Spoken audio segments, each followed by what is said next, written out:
Before Rome, an island society covered Sardinia with thousands of stone towers, yet left no surviving history in its own voice. The cold paradox is that stone can outlive memory. A civilization may organize labor across generations, then lose the one thing humans struggle hardest to preserve its story. How did an entire civilization before Rome build nearly 7,000 stone towers on Sardinia and leave no written history?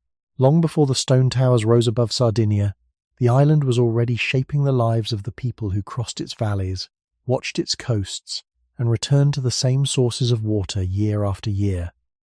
Sardinia stands in the western Mediterranean, separated from the Italian peninsula and from North Africa by open sea, yet it was never cut off from the world. Water could delay movement, but it could also carry people, animals, raw materials, and ideas. Archaeological evidence from periods earlier than the Nuragic age shows that communities on the island had contact with other parts of the Mediterranean, although the scale and meaning of those contacts changed over time. The island itself offered no single landscape. Mountain ranges broke the interior into regions. High plateaus opened into broad views, while river valleys and plains provided ground for cultivation and movement. Some coasts formed sheltered approaches, and others faced winds, cliffs, or shallow waters that made landing more difficult. To live here was to learn difference over short distances. A journey of several days could lead from fertile lowland to stony upland, from wooded slopes to exposed ground, and from a village near the sea to another community whose daily attention was fixed on pasture, springs, and inland paths. These variations mattered because the earliest foundations of settled human life were always local. People did not begin with monuments. They began with repeated acts, finding water, clearing ground, tending animals, storing food, recognizing useful stone, and learning which routes remained passable through changing seasons. Over generations, such knowledge turned unfamiliar terrain into a lived landscape. Long before a tower marked a hill, memory already marked the places where families returned, buried their dead, exchanged goods, or gathered at times of year. Sardinia's size also created a tension. It was large enough to contain many regional traditions, yet bounded enough for distant communities to remain connected within the same island world. The sea drew a clear outer edge, but the interior contained many smaller worlds. Mountains limited sight and movement in some places, while ridges and open plains connected others. This helps explain why later stone monuments could become both local and widely recognizable. They did not emerge from an empty island or from one uniform population acting with a single plan. They appeared within a landscape already divided by experience and joined by movement. Every valley, plateau, and water source offered different practical choices, and those choices shaped where people could remain for long periods. A stable settlement required more than nearby food. It depended on access to grazing, cultivable soil, stone, timber, and routes that linked one community to another. Human settlement began here, as elsewhere, through the slow conversion of natural space into remembered space. The body learned the slope before the mind could map it. Feet followed dependable ground. Hands recognized workable materials. Eyes measured distance by hills, coastlines, and the position of the sun. These ordinary habits formed the beginning of the later civilization. By the Bronze Age, Sardinian communities inherited not only land, but accumulated knowledge about how to use it. Some places offered commanding views. Others stood near productive plains or routes through the interior. Still others lay close to springs, grazing zones, or mineral resources. Such locations would later attract construction, but the towers should not be treated as the first sign of organized life. They were a later expression of relationships that had been developing for centuries between people, terrain, resources, and neighboring groups. Before stone architecture became the island's most visible language, Sardinia had already taught its inhabitants where survival was easier, where movement could be watched, where communities might meet, and where one generation could build upon the work of another. The first answer to the mystery of the towers therefore lies not in the towers themselves, but in the island that made certain places worth returning to. Before the first nuraghi appeared, Sardinia had already been inhabited for thousands of years by communities whose lives left quieter traces in soil, pottery, tools, tombs, and altered landscapes. These earlier people did not call themselves Nuragic, and archaeology cannot recover the names they used for their families, villages, or island. What remains is a long sequence of human adaptation. During the Neolithic, farming and herding became established, linking daily survival more closely to particular fields, grazing areas, water sources, and seasonal routines.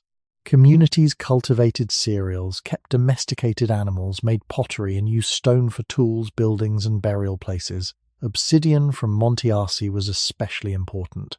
This dark volcanic glass could be shaped into sharp edges, and pieces of Sardinian obsidian travelled beyond the island through Mediterranean extracity networks. Its movement does not prove that every village took part in distant voyages, but it shows that Sardinia was connected to wider patterns of contact long before the tower-building age. Settled life also changed the relationship between people and time. A mobile group can leave a place and return when conditions improve, but cultivated land, stored food, houses, and graves bind memory to fixed locations. Each generation inherits not only possessions but paths, boundaries, techniques, and obligations. The human beginning of the later Nuragic world can be found in this accumulation. People learned where stone could be quarried, where animals could be moved in dry months, which soils held moisture, and which routes linked inland settlements with coastal zones. During the Copper Age, these traditions continued while metal objects became more common. Copper did not immediately replace stone, wood, or bone. It entered an existing economy and added new possibilities for tools, weapons, ornaments, and exchange. Archaeologists also find changes in burial customs and settlement forms, but these do not reveal a single island-wide transformation. Sardinia contained regional differences, and communities could adopt new practices at different speeds. Some built distinctive tombs cut into rock, often called domus de Janus today. Others raised stone monuments or reused older sacred and burial places. These remains suggest that memory, ancestry, and territory had become deeply connected, although the precise beliefs behind them are unknown. It would be misleading to imagine an empty landscape suddenly filled by a mysterious tower-building people. The later builders descended culturally and biologically from populations shaped by earlier migrations, local continuity, intermarriage, and changing contacts. Ancient DNA research has added detail to this broad picture, but it does not reduce identity to a simple genetic label. A civilization is formed through learned behavior as much as ancestry. How people build, farm, bury, exchange, remember, and organize labor. By the beginning of the Bronze Age, Sardinia already possessed communities experienced in permanent settlement, collective construction, livestock management, agriculture, stoneworking, and metal use. None of these abilities alone explains the nuraghi. Together, however, they created the conditions in which large stone architecture could become possible. The towers would require people who understood local materials, trusted repeated cooperation, and accepted that work begun by one group might benefit those who came later. Their foundations were therefore older than their walls. Every block placed in a nuraghi rested upon knowledge accumulated by unnamed generations, who had already transformed the island into a network of homes, fields, pastures, graves, paths, and remembered places. The towers eventually became the most visible remains, but visibility can distort history. Monumental stone survives better than wooden roofs, woven containers, spoken agreements, and ordinary gestures. Their contribution was not a forgotten preface, but the necessary human ground beneath everything that followed. Without settled communities, inherited roots, shared work, and knowledge passed between generations, the later concentration of effort in massive towers would be difficult to understand. Monument building began with habits formed far from monuments in daily life. The civilization we recognize through towers began with people whose greatest achievements may have left almost no shape at all. As communities remained in the same regions for longer periods, the landscape of Sardinia began to acquire a different kind of order. Water sources became more than temporary stopping places. Valleys became routes remembered across generations. Open ground could serve as pasture, while deeper soils near plains and river systems offered better possibilities for cultivation. None of this created a single plan for the island, and no evidence shows that every community followed the same pattern. What emerged instead was a mosaic of local territories, each shaped by available land, seasonal movement, inherited knowledge, and contact with neighboring groups. The beginning of the later Nuragic world can be understood through this gradual tightening of relationships between people and place. A family that returned to the same spring each year knew more than the location of water. It knew when the source weakened, which animals could reach it, which path remained safe after rain, and which nearby groups might also depend upon it. Such knowledge had practical value, but it also created continuity. Children learned the routes walked by adults. Graves fixed memory to particular ground. Houses, storage areas, fields, and enclosures made departure more costly and return more necessary. Over time, some locations became central because they combined several advantages. A rise above a plain could offer visibility. A low ridge might connect one valley with another. A place near cultivable soil, grazing land, stone, and water could support repeated occupation. Archaeologists must be cautious when interpreting these choices, because a prominent location was not always selected for defense, and a settlement near a route was not necessarily controlling trade. Yet patterns of placement show that people were reading the island closely. They built where daily life could be sustained, and where movement through the surrounding country could be understood. This was an important human beginning, because monumental architecture depends upon more than the ability to move stone. It requires reasons to concentrate labor in one place. Those reasons may include security, storage, gathering, status, ritual, or the wish to make a community visible, but they were unlikely to be identical everywhere. Before a tower could rise, people had to agree, at least temporarily, that a location deserved effort beyond immediate survival. The first large structures therefore grew from long habits of cooperation. Herding demanded coordination across seasons. Farming required shared understanding of land and water. Building houses and tombs taught communities how materials behaved and how labor could be divided. Exchange connected settlements to resources they did not possess locally. These practices did not predict the nuraghi, but they made their construction imaginable. During the transition into the Bronze Age, settlements and built spaces changed in different regions of Sardinia. Some communities began creating heavier and more durable architecture, including forms that preceded the familiar round towers. The shift was gradual rather than sudden. Old places could be reused, expanded, or given new meanings, while new locations appeared where changing needs made them useful. A monument did not erase the landscape that came before it. It gathered earlier paths, resources, memories, and relationships around a more visible center. This helps explain why the later towers are spread widely yet never look like products of a single city directing the entire island. Their shared architectural language suggests communication and common traditions, while their varied settings point towards strong regional lives. The people who raised them were responding to conditions already present beneath their feet: uneven terrain, limited water in some areas, productive plains in others, and distances that could separate communities without making them strangers. By the time stone towers began to reshape the horizon, Sardinia had already been divided into places that mattered. Their appearance was therefore not the beginning of settlement, but the visible result of generations learning how to remain, cooperate, and remember together. The towers made those places visible, but human memory had marked them first. The first buildings now described as proto-nuraghi did not yet have the tall, rounded form that would later dominate the Sardinian landscape.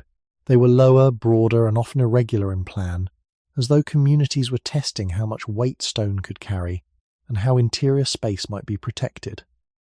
Archaeologists also call many of them corridor nuraghi because their inner areas were commonly arranged around one or more passages rather than a large circular chamber. Heavy walls enclosed narrow routes roofed with stone slabs, while small rooms, niches, or stairways could open from the central passage.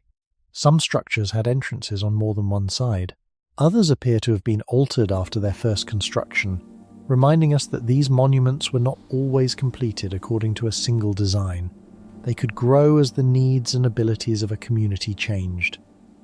Their origins belong to the earlier part of the Bronze Age, but dating individual examples remains difficult because many were reused, rebuilt, or disturbed over long periods. For this reason, the movement from earlier stone buildings to classical towers should not be imagined as a clean line with a precise beginning. Different architectural forms may have existed at the same time in different regions. A community could continue using an older building while another experimented with a new way of shaping walls and roofs. The proto-nuraghi were therefore not failed versions of later towers. They were substantial monuments in their own right, created for purposes that may have included residence, storage, protection, gathering, or the display of a group's presence. The evidence does not allow one function to be assigned to every example. Their thick masonry and restricted passages suggest control over access, yet strength alone does not prove constant warfare. Their elevated locations could assist observation, but some also stood near productive land, water, and routes of movement. A building could serve several needs during its lifetime, and later generations could use it differently from its builders. What matters for the longer history of Sardinia is that these structures concentrated labour in a durable centre. Stone had to be selected, carried, and placed. Builders needed enough practical knowledge to prevent walls from collapsing and enough cooperation to continue working beyond the requirements of an ordinary dwelling. The human body remained the basic measure of this architecture. Passages had to be crossed, entrances approached, loads lifted, and darkness managed inside thick walls. The shape of the monument emerged from repeated contact between material limits and human movement. Earlier generations had already built tombs, houses, and other stone settings, but proto-nuraghi gathered these skills at a greater scale. They also changed how a settlement could be seen.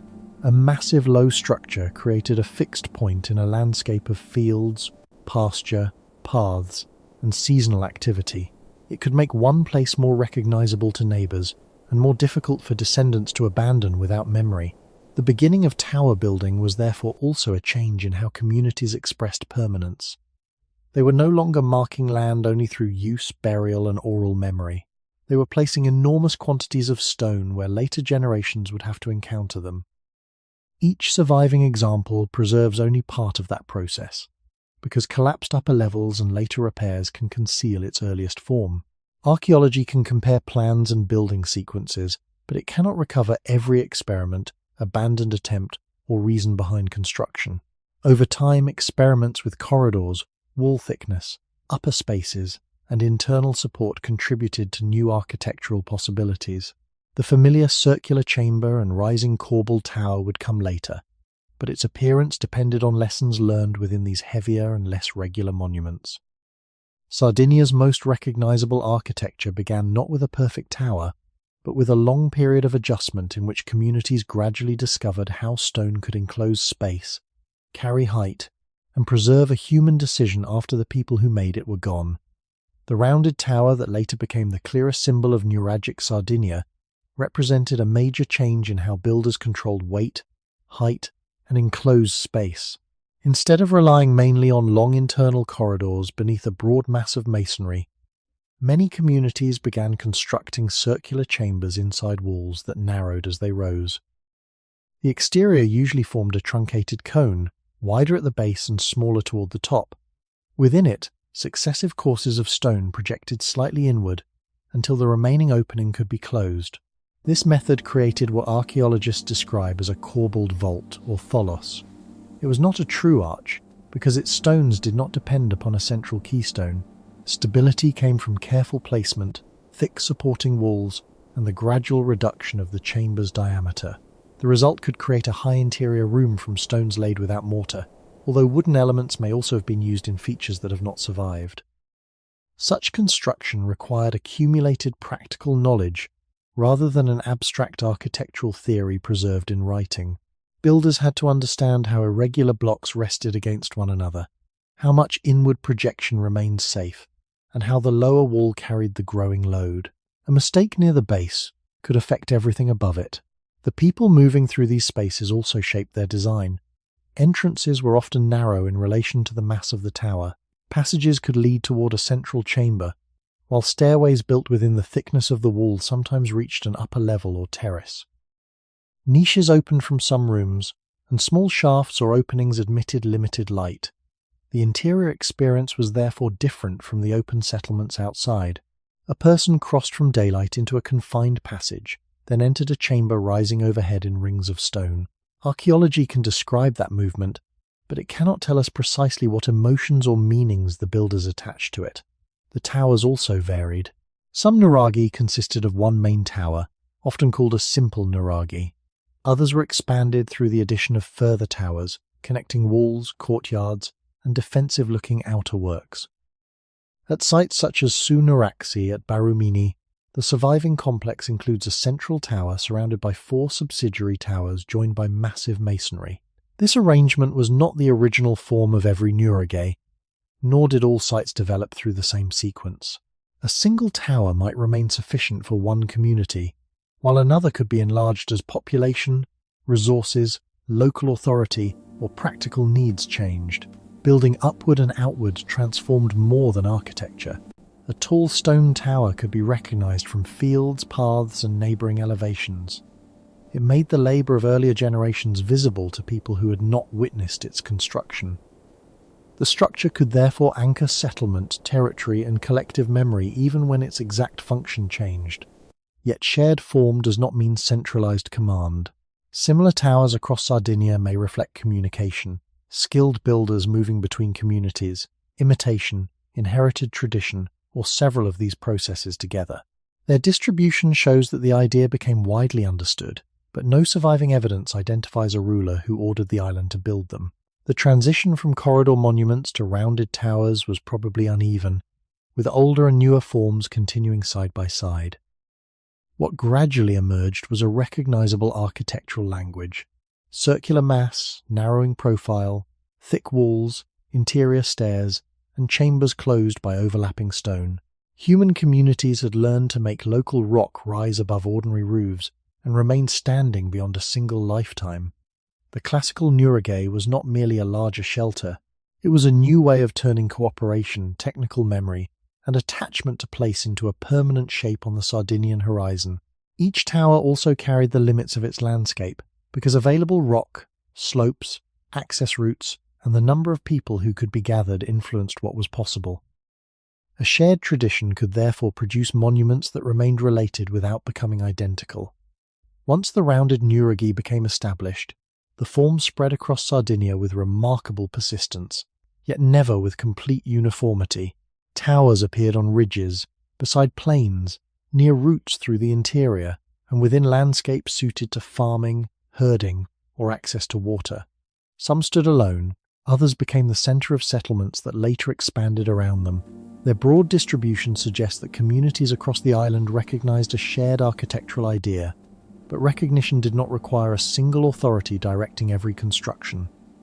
Knowledge could move through visiting builders, marriage ties, seasonal gatherings, trade, imitation, and the slow transmission of techniques between neighboring groups. A tower seen on a distant rise could become a model without becoming an order. This distinction matters because the surviving monuments are sometimes treated as evidence of one organized kingdom covering Sardinia. Archaeology has not identified a capital, a royal archive, or a known ruler who coordinated the entire building tradition. What the stones reveal more securely is repeated local cooperation within a network of related societies. Each community worked with the rock available nearby. Basalt produced dark, heavy walls in volcanic regions. Granite shaped monuments differently where large crystalline blocks dominated the ground. Limestone and other local materials created their own textures, limits, and possibilities. The shared silhouette remained recognizable, while construction details responded to geology, skill, labor, and the history of each site. Differences also appeared in scale. Many nuraghi were single towers, while some were enlarged with additional towers, courtyards, surrounding walls or villages. A larger complex may indicate greater access to labor or resources, but size alone cannot reveal whether its builders held political control over nearby communities. Monumental architecture can express status, security, collective identity, practical need, or several motives at once. The same building may also have changed function during centuries of use. A place first valued for residence or storage could later become a refuge, gathering point, workshop, or symbol inherited from ancestors. The spread of nuraghi therefore reflects continuity more than sameness. People repeated a form because it had become meaningful and useful, yet they adjusted it to their own terrain and circumstances. This pattern connects directly to the deeper human beginning of the island's civilization. Generations had already learned to organize movement, share seasonal knowledge, and maintain relationships across varied regions. The tower gave those older connections a visible shape. It marked a location in a way that fields, paths, wooden structures, and spoken agreements could not preserve so easily. From another hill, travelers might recognize its outline before they could see the houses below. For those living nearby, it fixed communal effort into the horizon. The wide distribution of these monuments also shows how ideas can spread without writing. No surviving Nuragic manual explains how to build a corbelled chamber, yet builders reproduced the principle thousands of times. Skill lived in observation, memory, demonstration, and the trained movement of hands. Younger workers could learn by carrying stones, watching walls rise, and correcting mistakes beside experienced builders. Such knowledge was vulnerable because it depended on living transmission, but while communities remained connected, it could travel farther than any individual life. The island thus developed an architectural language without leaving a written grammar. Its towers were similar enough to express membership in a broad tradition, and varied enough to show that local choices remained powerful. Their number should not tempt us to imagine a single moment of construction or a population working under one command.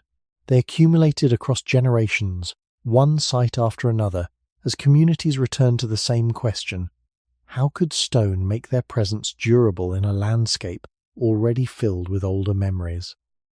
The answer was never identical in every valley, yet the repeated towers joined distant places through a common practice, allowing separate communities to recognize something familiar in one another without erasing the environmental differences, inherited obligations, and local histories that had quietly shaped their lives. The builders of the nuraghi did not bring a single preferred stone across Sardinia. They worked mainly with the geology beneath and around each settlement, turning the island itself into the material of construction. In volcanic regions, dark basalt offered dense and durable blocks. In other areas, granite, limestone, sandstone, or different local rocks shaped the appearance and practical limits of the towers. This variation is important because a nuraghi was not an object designed somewhere else and copied without change. Its walls grew from what people could find, loosen, carry, and place within a particular landscape. Stone that lay near the surface reduced the distance of transport, but local availability did not make the work easy. Large pieces still had to be separated from natural outcrops or collected from fields and slopes. Builders had to judge which blocks could form stable lower courses, which could be lifted higher, and which shapes could close dangerous gaps. Many stones were only roughly worked, while others were more carefully shaped, especially around entrances, passages, stairs, and interior chambers. The surviving masonry shows practical selection rather than careless piling. Heavy blocks commonly formed the lower walls where they could support the mass above. Smaller or more manageable stones could be used as the tower narrowed. Irregular spaces were filled with additional material, helping the wall behave as a thick body rather than two thin surfaces. Because mortar was generally not required to bind the main masonry, stability depended upon contact, weight, balance, and the relationship between neighbouring stones. Every block had to become part of a larger pressure system. The work began with the human body. Before stone could become architecture, it had to be approached across uneven ground. People cleared routes, controlled loads, and coordinated movement with ropes, wooden supports, levers, sledges, rollers, or other simple devices that may have left little direct archaeological evidence. It is reasonable to infer the use of practical aids, but no surviving instruction tells us exactly how each community organized transport. The distance between a source and a building site would have affected the effort required. A tower constructed from nearby rock could still demand repeated labor through many seasons, while an unusual stone carried from farther away may have held a special practical or symbolic value that is now difficult to identify. Geology also influenced form. Basalt can break into strong angular pieces, granite may provide massive rounded blocks, and limestone may permit different degrees of shaping. Builders adapted their methods to these properties instead of forcing every material into identical units. This helps explain why the towers share a recognizable structure while remaining visibly distinct from region to region. Their surfaces preserve the meeting between a common tradition and local ground. The earliest relationship between human settlement and Sardinian stone had begun long before the nuraghi. Earlier communities used rock for tools, tombs, walls, and places of gathering. By the Bronze Age, knowledge about useful outcrops and workable materials had passed through generations. The tower builders inherited this memory and enlarged its scale. They knew stone not as an abstract resource, but through its weight in the hands, its resistance beneath a tool, and its behavior when placed beside another block.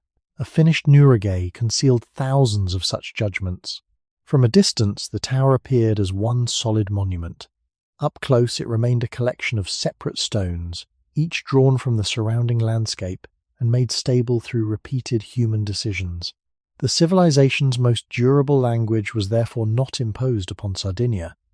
It was assembled from Sardinia, one carefully tested weight at a time. The choice of material also connected construction to territory, since the colour and texture of a tower reflected the land around it. Even after roofs, doors, and daily objects disappeared, the masonry continued to preserve that bond. Every surviving wall still carries a geological record alongside its human history today. A nuraghi could rise without mortar because its stability did not depend on a liquid bond between stones. It depended on weight, contact, thickness, and the patient control of pressure.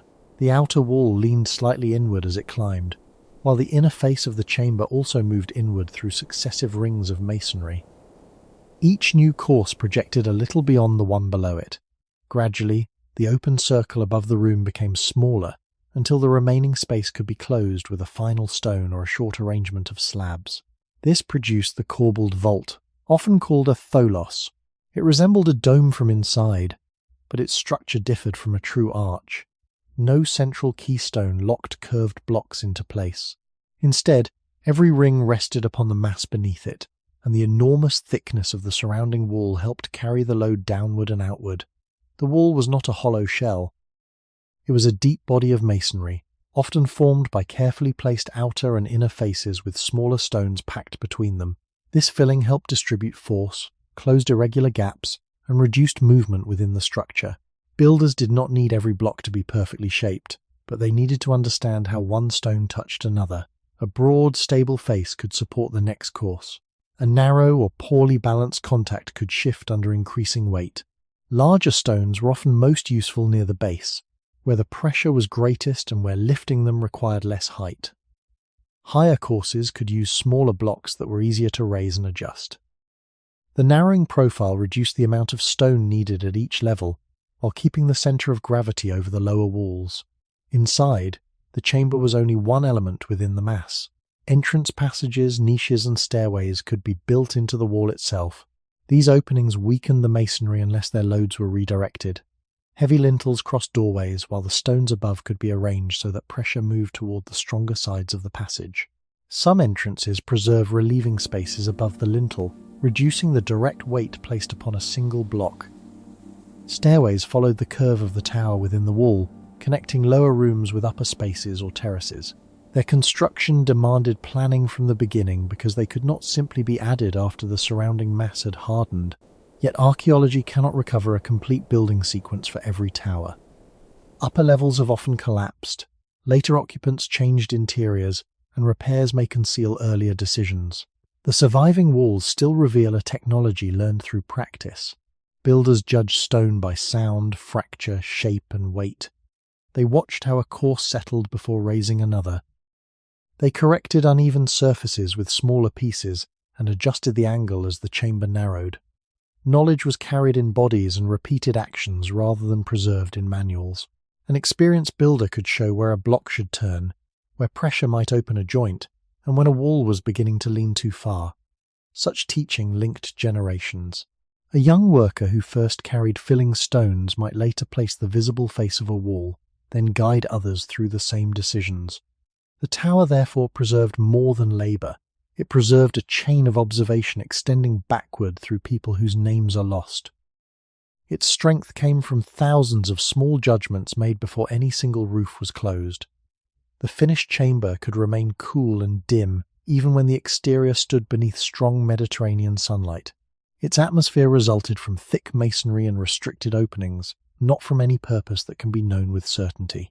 Storage, Residence, refuge, ceremony, or several uses remain possible depending on the particular site and period. Engineering can be observed more securely than intention. When the last opening above the chamber disappeared, the weight of Sardinian stone had been transformed into shelter, height, and endurance through cooperation alone. No tower could be raised by one household working alone. Even a modest nuraghi demanded repeated cooperation, because stone had to be found, moved, lifted, balanced, and checked over a long period. The surviving walls do not reveal a written schedule or the names of those who directed the work, but they do show that many separate actions were brought into order. Some people would have searched for suitable blocks. Others may have cleared paths, prepared foundations, carried smaller stones, shaped entrances, or supplied food and water to those at the building place.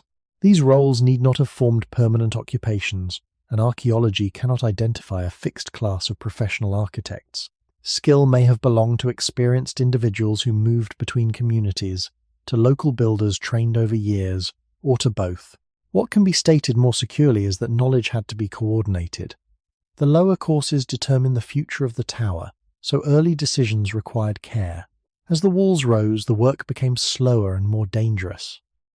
Heavy blocks had to be brought above ground level, probably with combinations of ramps, ropes, levers, wooden supports, and collective pulling.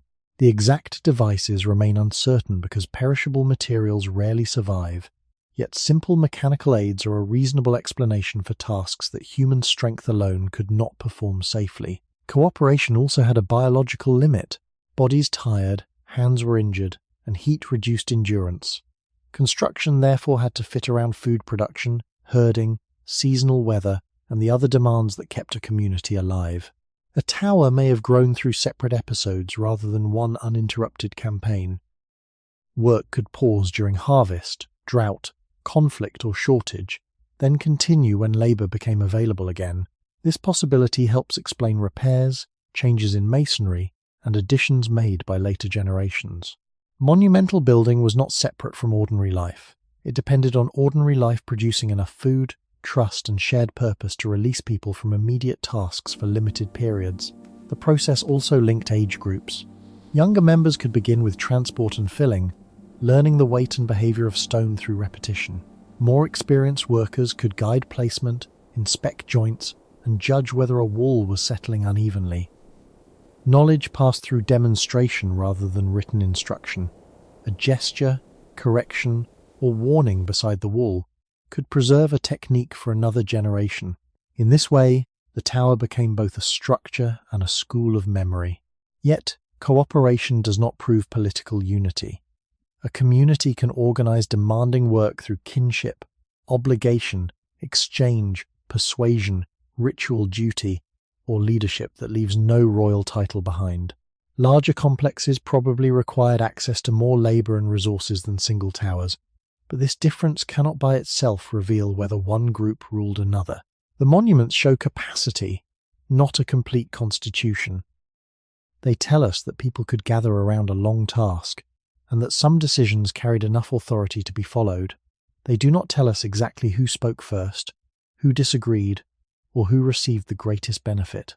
The human beginning of each nuraghi therefore survives as an absence inside the stone. We see the result of coordinated bodies, but not the voices that coordinated them. We see weight lifted beyond individual strength, but not the agreements that made the lifting possible. Every course records cooperation without explaining its rules. When the chamber was finally closed and the tower stood above the settlement, it represented more than technical success. It showed that a community could turn temporary effort into a form that outlived workers, leaders, and perhaps the original purpose itself. The stone endured because many people accepted a task whose full reward might belong to those who came after them. That quiet willingness, repeated across generations, was the deepest engineering principle within the tower. Its greatest strength was not hidden in any single block, but in the temporary alignment of many lives around one enduring shared decision. Many nuraghi stood at the center of places where people lived, worked, stored goods, and returned across generations, but this does not mean that every tower served as an ordinary house. Archaeologists often find villages beside or around the larger structures, with circular stone foundations marking domestic spaces, hearths, storage areas, workshops and paths between buildings. These remains show that the tower was connected to daily life rather than isolated from it. A family might have slept in a nearby dwelling, prepared food beside a hearth, repaired tools in an open working area, and entered the nuraghi for a different purpose. The tower could have held supplies, sheltered people during danger, provided a protected meeting place, or housed individuals with special authority. At some sites, evidence of repeated occupation suggests that interior rooms were used over long periods. At others, the surviving deposits are too disturbed to identify a single activity with confidence.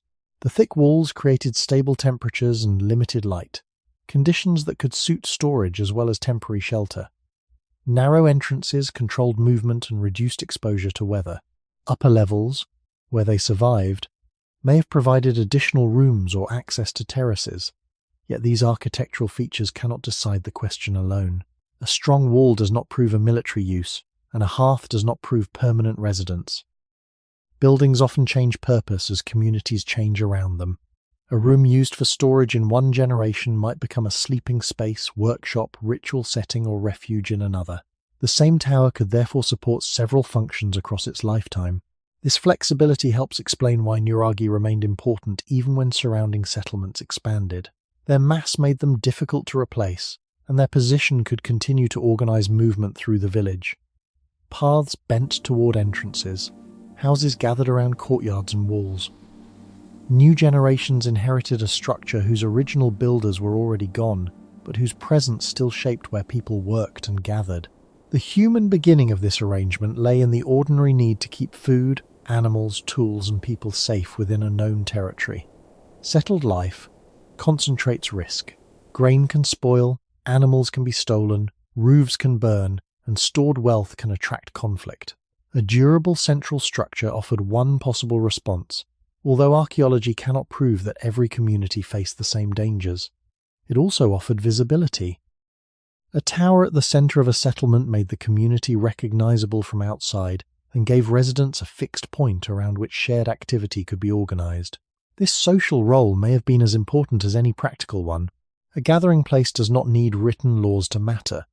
Its meaning can be maintained through habit, access, memory, and repeated use.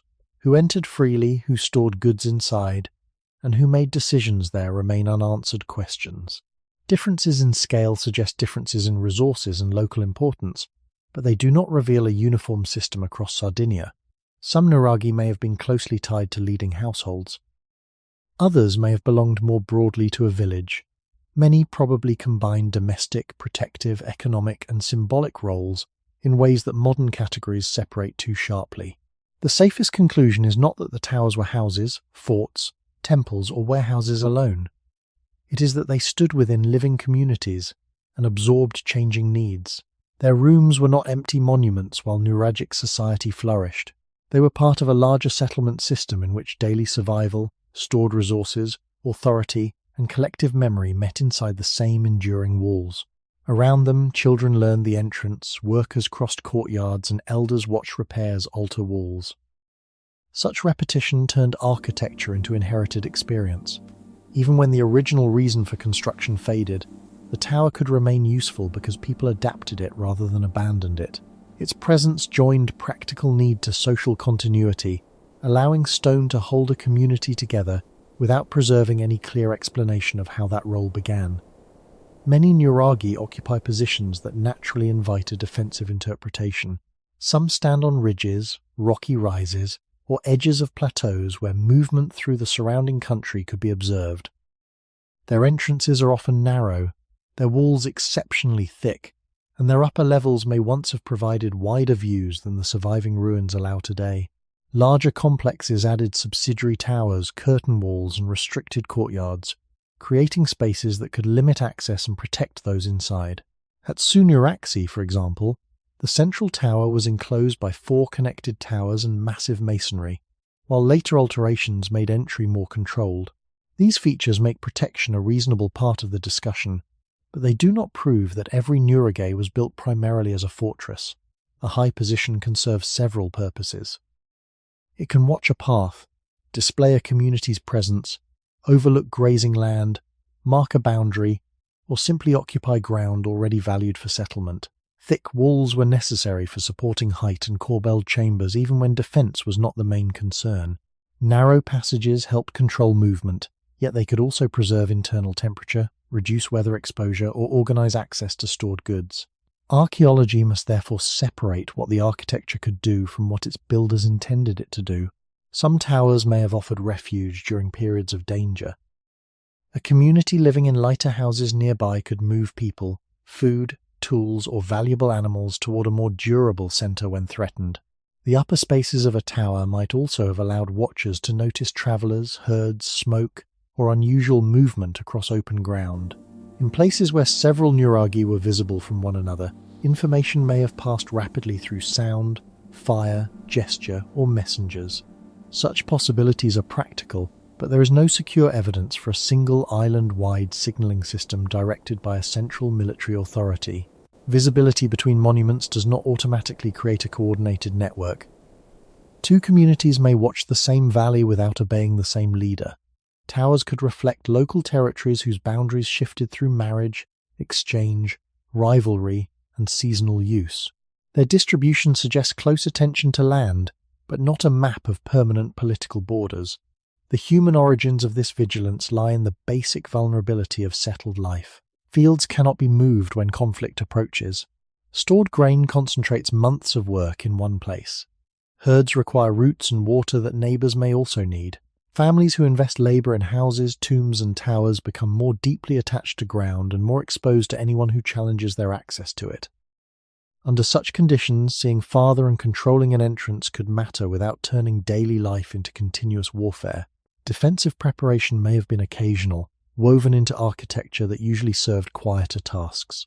A tower could protect resources in one season, host gatherings in another, and later become a symbol whose original defensive value had weakened. Changes made over time also complicate interpretation. Walls could be reinforced, entrances altered, and outer works added long after a central tower first rose. What appears today as one fortress may preserve several decisions made by different generations responding to different pressures. The safest understanding is therefore flexible. Nuraghi offered protection, visibility, and controlled access, and some complexes could resist intrusion more effectively than ordinary dwellings. Yet the stones do not reveal permanent armies, planned campaigns, or a unified command covering Sardinia. They show local communities building durable points from which space could be watched and approached carefully. Protection was probably one thread within a larger fabric of residence, storage, authority, gathering, and memory. The tower did not need to be only a fort to make the surrounding landscape feel more secure, more visible, and more clearly connected to the people who had invested their labour there. Its strength rested as much in the warning offered by its silhouette as in the resistance of the walls when danger finally reached the settlement. A nuraghi did more than occupy ground. By rising above houses, fields and paths, it made a community visible in a form that could endure beyond the people who first assembled its stones. This visibility may have carried social meaning. A large tower required access to labour, food, materials, technical knowledge and time, so its presence showed that a group could organise resources beyond the needs of an ordinary household. Yet the monument does not identify who controlled that effort. It may have reflected the authority of a leading family, cooperation among several households, obligations shared by a village, or arrangements that changed across generations.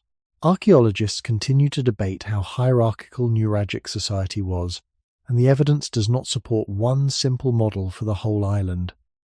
Some large complexes suggest differences in local power and wealth, while other patterns have been interpreted as signs of communities with less permanent social ranking. The safest conclusion is that the towers expressed capacity and belonging without preserving a clear political title. Nor does repeated architecture prove that one island-wide institution assigned status everywhere. Similar forms can spread through imitation and shared tradition, while local communities preserve different rules about leadership, inheritance, access, obligation, and the distribution of stored resources among themselves. Their locations strengthen this effect. A nuraghi overlooking cultivable ground, pasture, water, or a route through the landscape could associate a community with the resources around it. This did not necessarily mean legal ownership in the modern sense. Territory could be understood through repeated use, memory, ancestry, seasonal movement, and relationships with neighbours.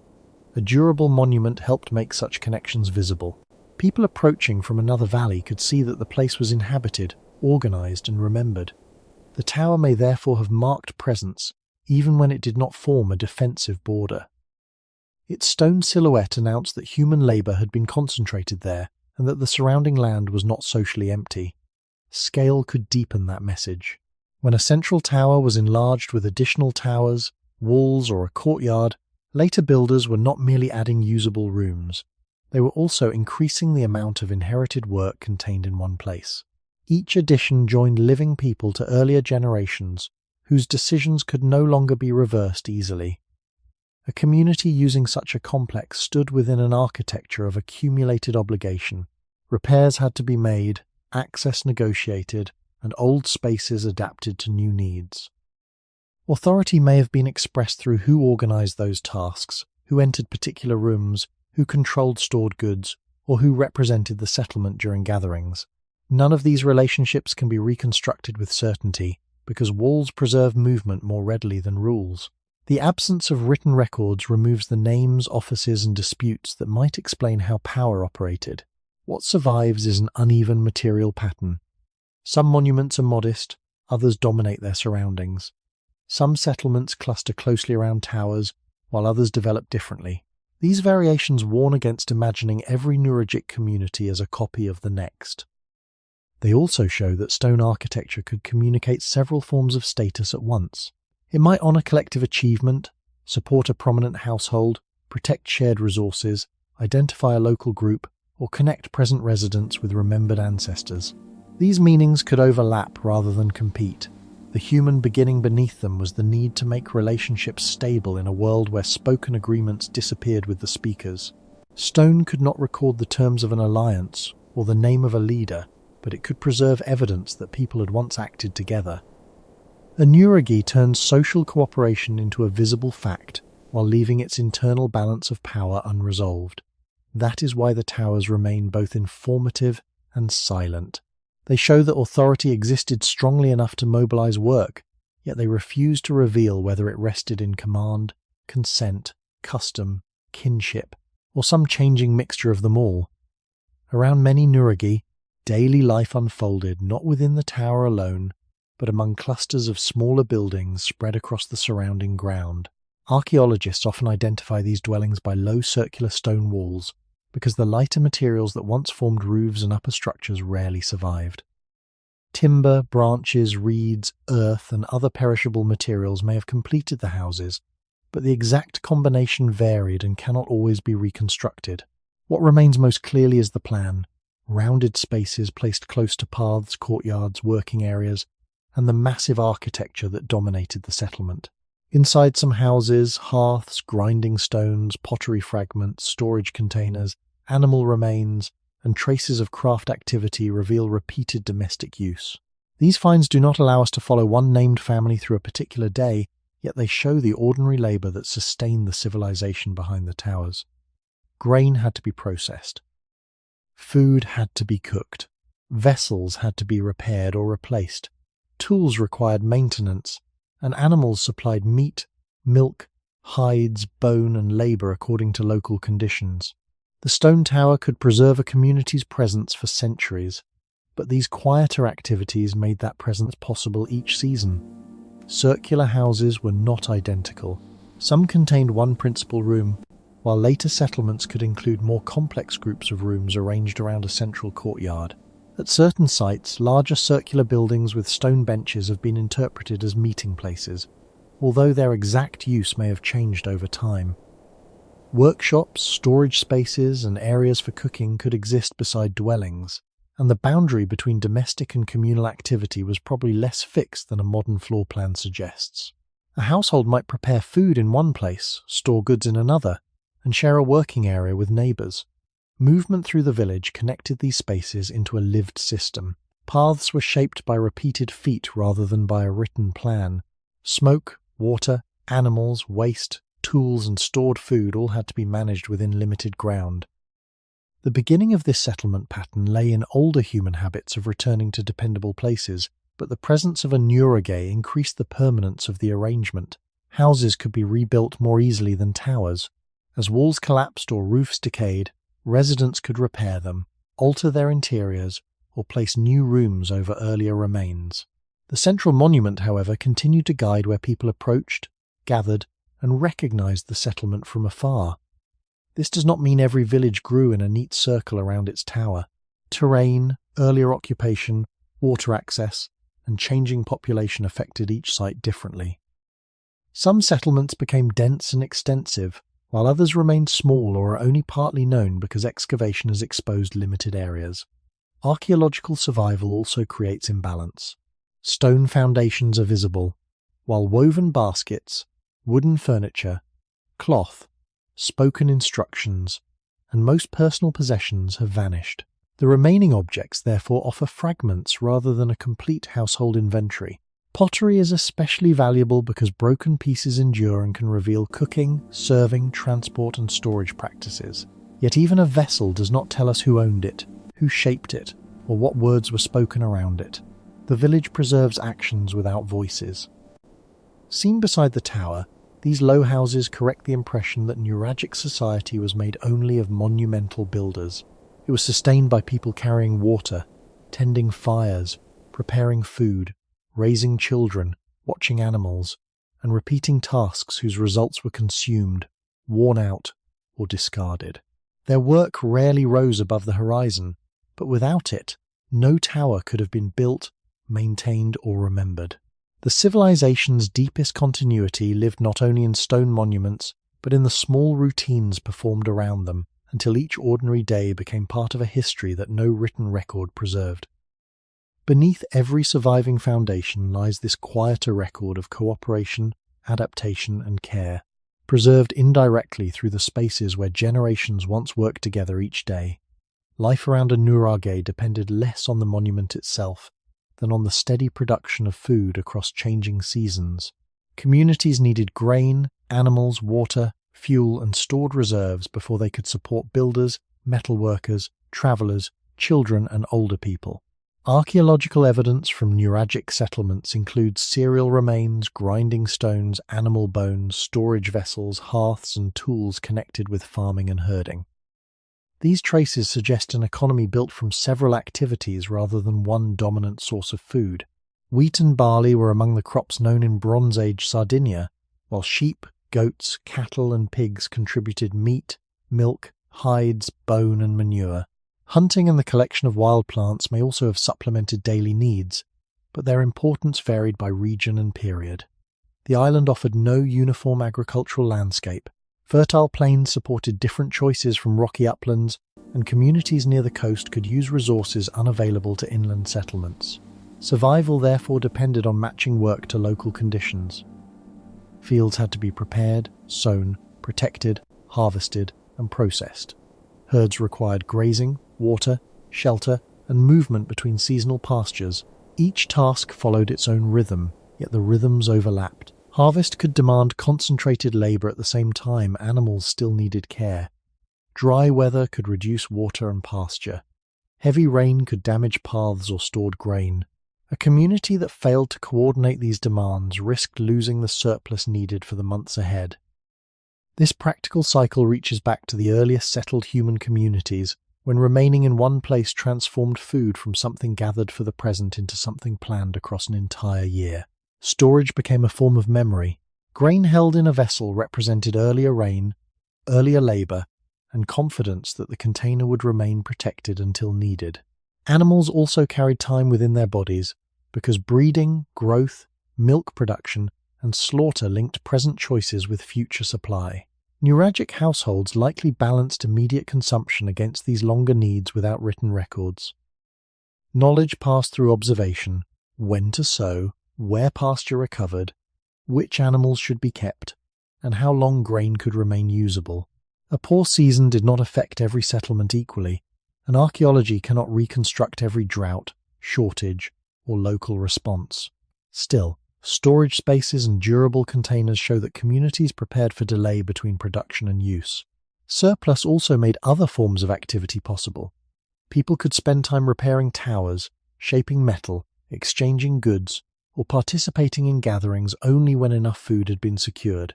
Monumental construction, therefore, rested on fields and herds as surely as it rested on stone. The tower may dominate the surviving landscape, but the harvest determined whether work on it could continue. Seasonal labour also shaped social relationships. Families may have shared tasks during sowing or harvest, exchanged animals, helped repair enclosures, or cooperated when weather threatened stored supplies. Such cooperation did not remove inequality or conflict, but it created practical reasons for households to remain connected. Food could be redistributed through kinship, obligation, hospitality, exchange, or authority, though the exact rules remain unknown. Larger settlements and building projects suggest that some communities could gather and manage surplus, yet this does not prove centralized control over every resource. Fishing and gathering probably mattered in some areas, while woodland products supplied fuel and materials, but no single pattern can represent the whole island. Every settlement combined opportunities and limits differently, adjusting its labour to terrain, climate and knowledge. The human beginning beneath the nuraghi was therefore a calendar written in repeated work rather than ink. Hands ground grain, guided animals, repaired containers, and carried water before any tower could rise. Across generations, these seasonal routines gave stability to the villages, allowing people to remain near the same fields, paths, graves, and stone walls. The most visible monuments survived, but the civilization endured day by day through food that had to be grown, guarded, shared, and consumed before another season began. Water shaped every settlement more quietly than the towers did. Sardinia has rivers, springs, seasonal streams, wells, and areas where water can become scarce during dry months. But access differed greatly from one region to another. A village near a dependable source faced different risks from one placed on exposed upland ground. People had to know where water remained available, how far animals could travel, and which routes still worked when heat reduced pasture and softened stored food. Archaeology shows that Nuragic communities sometimes built wells, channels, basins, or other arrangements for reaching and managing water, although not every structure had the same purpose. Some carefully constructed wells were connected with ritual activity, while more ordinary water use may have left less impressive traces. It would be misleading to treat every stone-lined opening as evidence of one island-wide system. What survives instead suggests local solutions shaped by geology, rainfall, settlement size, and inherited knowledge. Carrying water was daily labour. Containers had to be filled, moved, protected, and replaced when broken. Animals required repeated access, while cooking, cleaning, craft work, and construction added further demands. During dry periods, the distance between settlement and water could become a measure of endurance. Human bodies could not postpone thirst, and stored grain could not compensate for a failed source. This made dependable water one of the deepest conditions beneath permanent life. Long before the nuraghi, earlier communities had learned which springs weakened first and which valleys retained moisture. The tower builders inherited that memory, then fixed settlements more firmly around places where survival could be organized across seasons. Food storage answered a different form of uncertainty. Harvest arrived during a limited period, but consumption continued through the year. Grain, pulses, oil, dried foods, and other products required containers and protected spaces, although the exact contents of every vessel cannot be known. Large pottery jars, smaller vessels, grinding equipment, and rooms interpreted as storage areas show that communities planned beyond immediate meals. Stored food could support households during winter, poor weather, delayed harvests, or temporary disruption. It could also feed guests, workers, travellers, and gatherings. Yet storage created vulnerability. Moisture, insects, rodents, breakage, fire, and theft could turn accumulated labour into loss. Thick stone rooms may have helped protect some reserves, but darkness and cool temperatures alone do not prove that every chamber was a granary. Goods could be kept in houses, courtyards, tower rooms, or separate containers according to local needs. The ability to preserve surplus also changed relationships between people. Those who controlled access to stored food could gain influence, but archaeology does not reveal a single rule for ownership or redistribution. Supplies may have belonged to households, kin groups, communities, or several levels at once. In a difficult year, sharing could preserve cooperation, while unequal access could deepen tension. The stones do not record which outcome occurred. They show only that settled communities invested in delaying consumption and protecting the results of earlier work. This was another beginning of civilization, not abundance without limit, but the discipline of carrying something from one season into the next. Nuragic endurance was therefore built through small acts of preparation. Water routes were remembered, containers were repaired, grain was dried, measured, and guarded. Animals were moved before pasture failed completely. No monument could remove drought, crop disease, or conflict, and no evidence supports a picture of perfect security. Some settlements must have struggled, relocated, or changed their habits when conditions worsened. Others continued because knowledge, cooperation, and reserves gave them choices. The tower remained visible, but survival depended on resources that disappeared as they were used. Every year that a village endured was created again through water carried home and food kept long enough to reach the next harvest. In this quieter economy, resilience was never a permanent possession. It was a repeated achievement, renewed whenever people saved enough from the present to protect the future. The surviving remains of Nuragic Sardinia show communities connected through houses, tombs, towers, paths, workshops, and gathering places, but they do not reveal a single political arrangement that governed every settlement. Families were likely central to daily production because food, animals, tools, and domestic knowledge had to be maintained through repeated cooperation. Yet, family in a prehistoric society cannot be reduced to the small household familiar today. Several generations may have shared obligations, while marriage and kinship connected people beyond one dwelling. Adoption, alliance, friendship, and ritual relationships may also have created bonds that left no biological trace. Archaeology can identify clusters of buildings and collective burial practices, but it cannot recover every rule by which people recognized relatives or distributed responsibility. Villages probably formed the most immediate social world for many inhabitants. Those living near one another depended on shared routes, water sources, grazing areas, and seasonal labor. A damaged roof, wandering herd, difficult harvest, or threatened food store could affect more than one household. Cooperation was therefore practical before it became political. People needed ways to settle disputes, coordinate work, manage access, and respond when ordinary routines failed. Leadership may have emerged from experience, age, reputation, control of resources, inherited position, or the ability to persuade others. The importance of these qualities could change according to circumstance. A skilled herder might guide one decision, an experienced builder another, while individuals responsible for exchange or ritual could hold influence at different moments. No surviving Nuragic text identifies kings, councils, offices, or laws, so every model must remain provisional. Monumental towers prove that communities could mobilize labor, but they do not prove that commands always flowed from a permanent ruling class. Some scholars have interpreted differences in architecture and valuable objects as signs of ranking or emerging elites.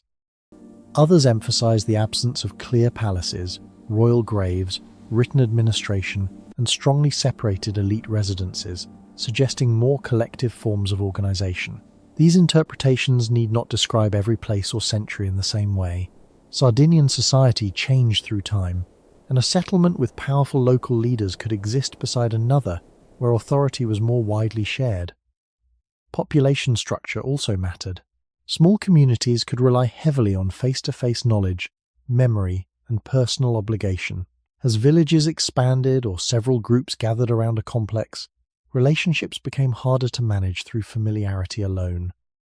Repeated ceremonies, communal buildings, exchange partnerships, and inherited customs may have helped create trust between people who were not close relatives. The earliest human communities survived through social learning long before writing, passing expectations through example, correction, praise, exclusion, and remembered precedent. Nuragic communities continued that deeper human pattern on a larger architectural scale. Stone made cooperation visible, while spoken rules remained vulnerable to loss. Authority therefore survives only indirectly, in differences of access, construction, storage, burial, and material display. A larger house does not automatically identify a chief. A weapon does not prove a warrior class. A tower does not name its owner. Each object narrows the possibilities without selecting one final answer. The strongest conclusion is that Nuragic society was organized enough to build, farm, trade, gather, and endure, yet diverse enough to resist one simple description. Families, neighboring households, and wider local groups probably overlapped, creating networks of duty rather than a single ladder of command. Leadership could be real without becoming kingship, and inequality could exist without producing a state.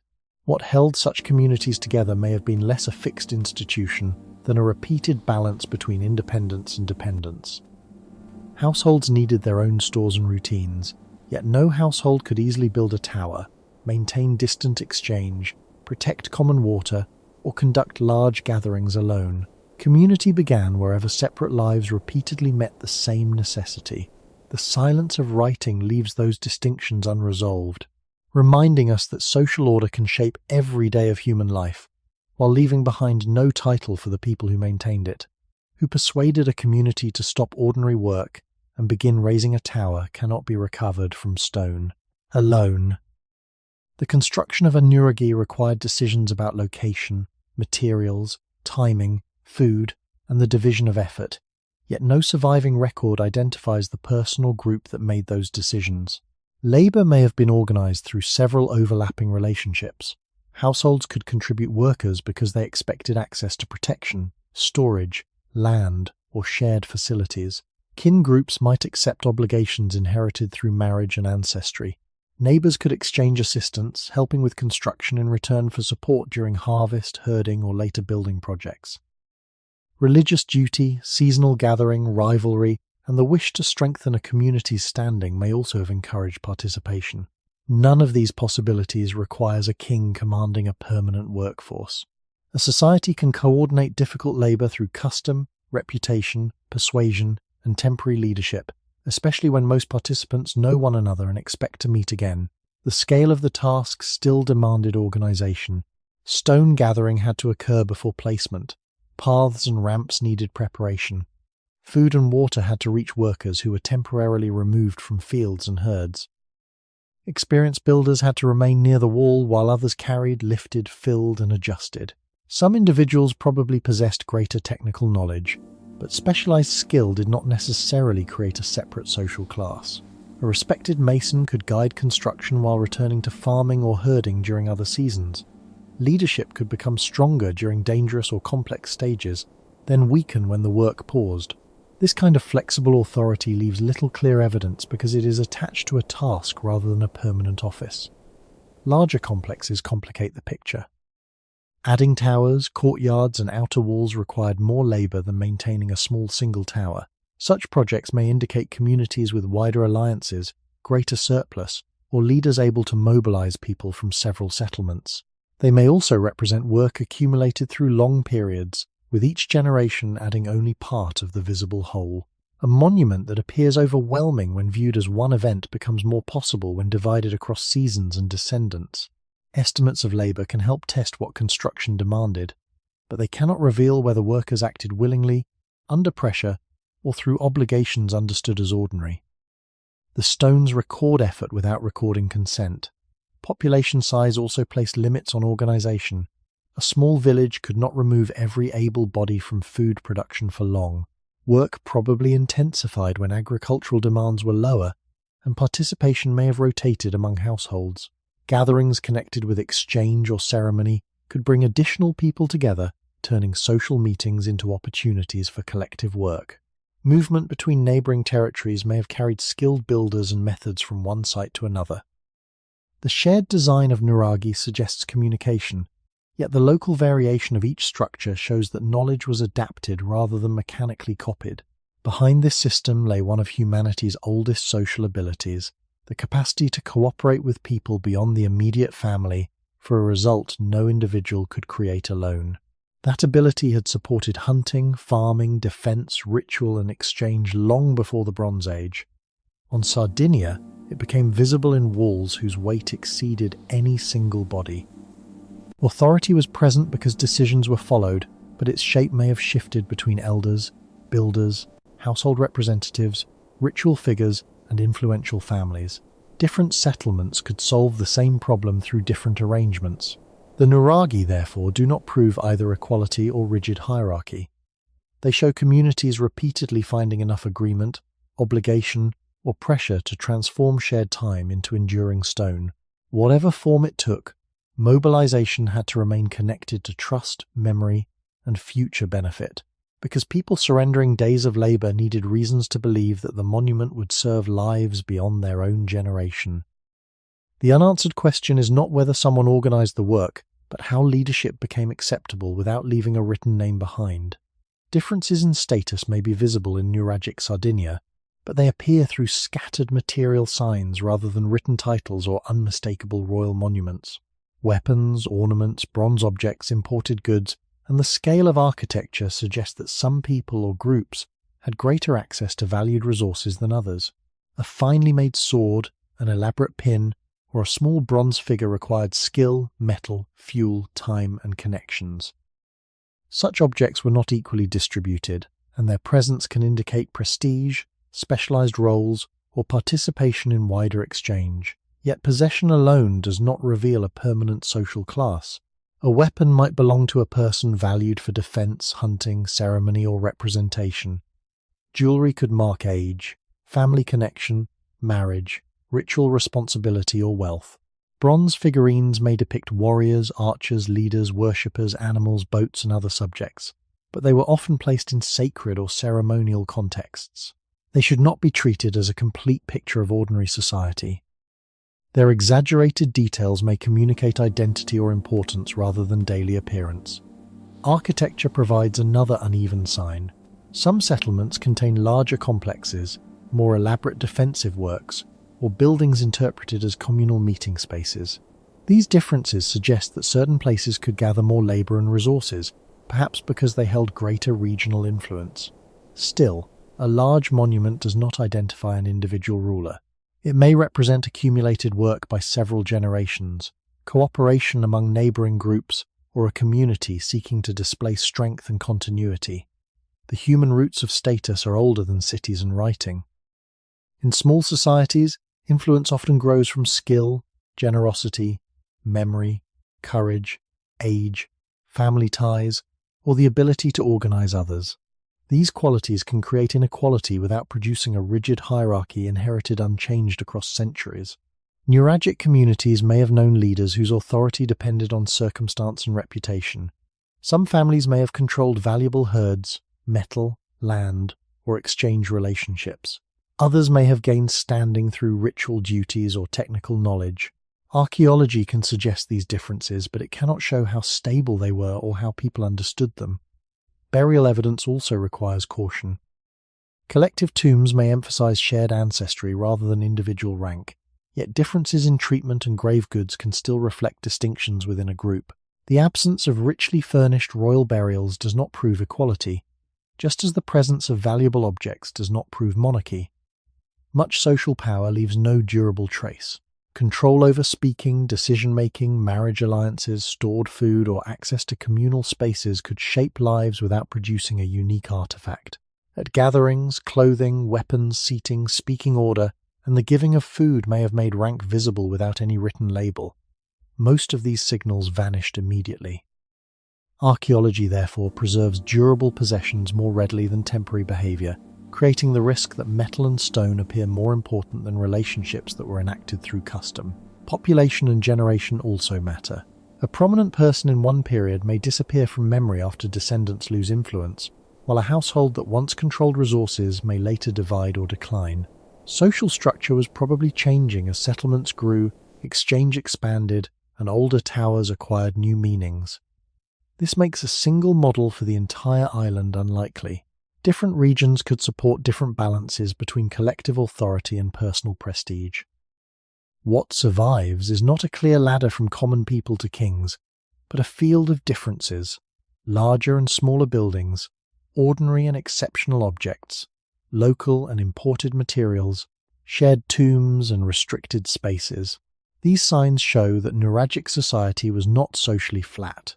They also show that inequality did not necessarily harden into a state with named offices and permanent classes. The most honest conclusion is that status existed, but its rules remain hidden. Stone and bronze preserve the visibility of distinction, while withholding the social language that once explained who deserved honor, who controlled resources, and whether those advantages could pass securely to the next generation. Across Nuragic Sardinia, the dead were often placed not beneath isolated personal monuments, but within collective tombs built for repeated use. These structures are called the tombs of the giants, yet the name does not describe the people buried inside them. It arose much later from the impressive size of the monuments and from traditions that imagined enormous beings in the ancient landscape. Archaeological evidence does not show that giants were buried there. The chambers contain the remains of human beings added over time, although disturbance, reuse, and early excavation have often made it difficult to reconstruct every burial sequence. A typical monument included a long stone chamber covered by slabs or enclosed beneath a mound. At the front, stones formed a curved open area described as an exedra. In some examples, a tall central slab marked the entrance, while other tombs used built masonry. The designs varied across regions and periods, just as the nuraghi varied, but the principle remained recognizable. Many dead were gathered within one enduring structure. Collective burial can reveal something about social memory without revealing the precise beliefs of the mourners. The tomb joined individuals who may have belonged to related households, a local community, or a wider group connected through ancestry and obligation. Their identities were not presented through inscriptions, named statues, or surviving biographies. Instead, the monument emphasized a place where the living returned, and where earlier generations remained present within the landscape. The curved space before the chamber may have supported gatherings or funerary acts, and offerings found near some tombs suggest repeated attention. Yet archaeology cannot recover the exact words spoken, the order of ceremonies, or the ideas people held about death. Even the meaning of the architecture must be approached carefully. A semicircular forecourt could organize movement and allow people to assemble, but it does not preserve a complete ritual script. The human beginning behind these tombs reaches beyond Sardinia. Once communities remained in one territory across generations, the dead became part of how the living understood place. Graves linked memory to soil, paths, water, and inherited rights. By building a tomb from local stone, Nuragic communities made that relationship difficult to erase. A person died, but the group continued to return.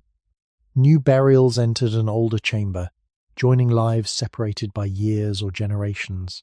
This repetition may have strengthened belonging, even when the names of earlier individuals were forgotten. Collective burial should not be taken as proof that everyone held equal status. Differences may have existed in treatment, objects, ceremony, or access, and many details have disappeared. At the same time, these tombs do not display the unmistakable separation of one ruler in a monumental royal grave. Their shared chambers suggest that group identity carried lasting importance, although the boundaries of that group remain uncertain. Some tombs stood near settlements and nuraghi, while others occupied locations that made them visible across the surrounding country. Their placement could connect the living community, its territory, and its ancestors without forming a written claim. Stone performed the work that documents later performed elsewhere. It preserved continuity, though not explanation. The tomb declared that people had belonged here before, but it did not tell later observers who they were. This silence is important because modern legend can fill an absence with certainty. The title, Tombs of the Giants, is useful as a conventional name, not as evidence of forgotten beings or lost races. What these monuments preserve is human and difficult to recover. They show communities carrying their dead into spaces built for return, maintaining relationships across generations, and accepting that individual bodies would become part of a longer collective memory. The chamber held the remains, while the open space before it held repeated encounters between absence and continuity. No surviving inscription explains what the mourners believed happened after death. The stones only show that forgetting was resisted through gathering, building, and returning. Water was necessary for every settlement, But at certain Nuragic sites, it was approached through architecture far more elaborate than ordinary collection required. Sacred wells and sacred springs were built around natural sources, sometimes with carefully cut stone, descending stairways, underground chambers, and paved gathering areas. Their forms differ, and not every monument preserves the same features, yet many reveal sustained attention to the meeting point between water, darkness, stone, and human movement. A visitor could descend from open daylight along a narrow staircase toward a chamber where water gathered below. The journey was controlled by walls, steps, and restricted space. Archaeology can describe this sequence, but it cannot recover the exact prayers, stories, or emotions once connected with it. The word sacred is therefore an interpretation supported by unusual architecture, repeated deposits, and the broader setting of these places, not a claim that modern observers know the Nuragic religion in full. Objects discovered at some sanctuaries include pottery, bronze items, ornaments, weapons, figurines, and animal remains. These materials may represent offerings, communal meals, exchange, or several activities occurring during different periods. Their presence suggests that people did more than arrive only to fill containers. They gathered, left valued objects, and returned often enough for certain water sources to become durable centers within the landscape. Some sanctuaries included additional buildings, open spaces, or facilities that could support meetings beyond the immediate well, yet no single ritual should be imposed on every site. A spring used ceremonially in one generation might later serve visitors, herders, travelers, or nearby residents in other ways. Water itself explains part of the importance without explaining everything. In a Mediterranean environment, a dependable source carried practical value because bodies, animals, crops, and crafts all depended upon it.